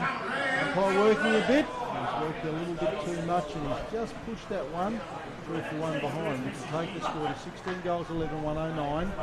North Launceston 7-8-50. It's a great battle between Hines and Thurlow now for the leading goal kicker award in the TSL. For today, Hines had 40, Thurlow had 34. So I think we kicked 4 each today, haven't they? Yep. 3 to Hines. 3 to Hines. So 43 now plays 38. The battle for the leading goal kicker in the TSL. Meanwhile, it's kicked up the wing. Strong contest there. Players going down. Holfreman and Tuthill. Nearly siren time. And it'll be fairly merciful, thankfully, because it's dark, it's raining. Tired bodies out there. Tough game. Launceston, once again, showing their class here today. Bailey Gillow off the ground. Ball shiny now with the lights on. Taken by Morris to the goal square. Punched out of the contest. Taylor tries to pick it up. Gets it to Hines. Snap on goal, Jake Hines. Off to the right, off to the left, sorry. 17-10, 1-12. Other behind to Launceston to 7-8-50. I suspect it would have been a few years since Jackson Thurlow's had the opportunity to play on a wet, waterlogged ground in his career. Absolutely. Not much in the AFL. Hubbard. Hicks. Nice mark, Jaden Hines. He's one of those unsung players who's a good contributor every week for Launceston. Sit nicely to Blackberry. He goes now. Kicks towards half forward. Taken by the North Bonnie defence. By Bales. To the wing. Avent and Holfman wrestle for it. Comes out. Bales again. It's a nice little kick. Player caught there from behind. Does get his foot to it, so it's play on. Pearce in the battle there with Leake. Casey Brown. Blackberry picks it up. He's tackled. And a bit of language in the fix right there. There's a little wrestle there between Casey Brown and Theo Ives. Umpire gets play back underway. Gronawagon wins the tap. Now to Bailey Gillow. Seymour. Jaden Hines. They've got support every time Launceston. Boyd all by hand. Just a lot of backup. Every time a Launceston player gets a ball, they've got an outlet. This time it's Tyrrell. And he gets a kick to Morris. Morris to Blackberry. He's tackled as he kicks it. Spills to the pocket. Siren sounds. As Jackson Thurlow couldn't complete the mark. It is all over here at Windsor Park. Last quarter went 28.5 minutes. And at final siren, it's Launceston 17, 16, 11, 107. Thank you. Last quarter. 16, 11, 107 to North Launceston 7-8-50. Goal kickers, Dave, in what was a relatively entertaining game under the conditions. So I'll start with North Launceston's. 2 multiple goal kickers. Rickard with his 2 in the first quarter. Theo Ives with 2. 1 to Brad Cox-Goodger, Nathan Pearce and Tom Bennett kicked the solitary goal for North Launceston in that last quarter. For the Launceston Blues, the victorious team today, we had Hines with 3. Jackson Thurlow, the leading goals kicker on the ground, he kicked 4. other multiple goal kicker was Joby Harper, chipped in with 2, one in the second, one in the third, and singles went to Blackberry, Wright, Seymour, Tyrrell, Brendan Taylor and James Leake with that compliments of that 100-metre penalty in the last quarter. Final score here, 16-11-107 Launceston, North Launceston 7-8-50 at Lauderdale. It was Clarence 9-9-63, defeating Lauderdale 6-8-44. And at the Twin Ovals this afternoon, it was an inaccurate Tigers 11-22-88, defeating North Hobart 6-8-44. So ladder ramifications of that this afternoon is that Clarence now moved to 32 points into third place. Lauderdale stay on 28 with North Launceston. Now North Launceston would have lost more percentage than Lauderdale, so that gap would have opened up. So interesting times next week. Round 17 sees North Launceston play Clarence in what I think is a must-winning game for the Bombers. We'll be covering that one next week. Lauderdale played Launceston, so you'd probably think that the Blues would win that. So that's in Hobart, isn't in it? Hobart. So Lauderdale beat them down there earlier in the year. That was their solitary loss for the year. Yeah. So I mean, next week, if Lauderdale go down to Launceston, they'll still be on 28 points. I suppose I'm talking about last chance, not necessarily last chance next week, but the team that wins that North Launceston Clarence game, will be right in it. That's for sure. Absolutely, and anything can happen down there at the tip, Dave, as has been shown countless times in Lauderdale's journey in State League. Yeah, they play it very well down there, don't they? So just looking at some final stats here sent by the boys there at the Launceston statistics guys. So Darren Lovell and Damien Donnelly. Joby Harp ended up with 26 possessions 26 possessions over the day. Fletcher Seymour 22, Jacob Boyd 22. Probably the three best on the ground are there, maybe. We'll get to Max in a minute, sorry. sorry, Max. Oh, who's doing the votes today? Things. Sorry, I thought Macca was in Queensland. No, sorry, preempting things.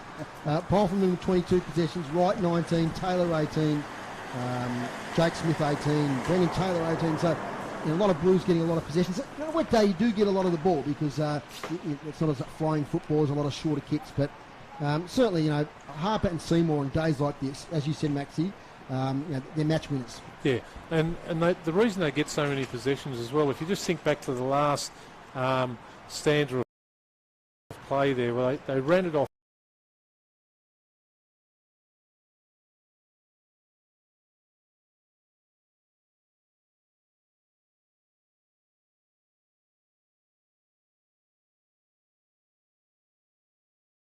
cohesion or the confidence or whatever to run on, because I think they're probably just too concerned. What if we turn it over? We're a young side. If I turn it over, my man's still standing back there, and he's going to turn around and kick a goal on me. So they're very reluctant to take, in my view, they're very reluctant to take any chances at the moment, the North group. And of course, we talked about the Bombers being down on midfield power today with Stingle out and also Blade Sulzberger. So a lot of the heavy work had to be done by Cox Goodger and Event. And I think, Harper and Seymour really dominated those clearances. Yeah. And a wet day, you just get it moving forward, and they did it time after time. Yeah, they did. And, Alex Lee will give his heart and soul day in, day out. But when you haven't got those extra guys who have got, 10, 15 more games in them, and you've got to put guys into the middle who aren't really accustomed to starting there, and they might be able to shark the ball off boundary throw-ins around the ground and so forth. But you've got a clear advantage in the centre bounce as a ruckman if you're dominant. And today, I thought Gronowig and Joby Harper, whilst they're in there, nullified him pretty well, but he still certainly gets his fair share of hands on the ball first, Alex Lee. And when he does, you can only give it to Cox Goodger so many times, or Jackie Avent so many times, because the opposition pick up on it pretty quick and they nullify it, which is what occurred today. And that big, strong body stuff you talk about, you look at the two sides, and, Harper and Seymour, big bull.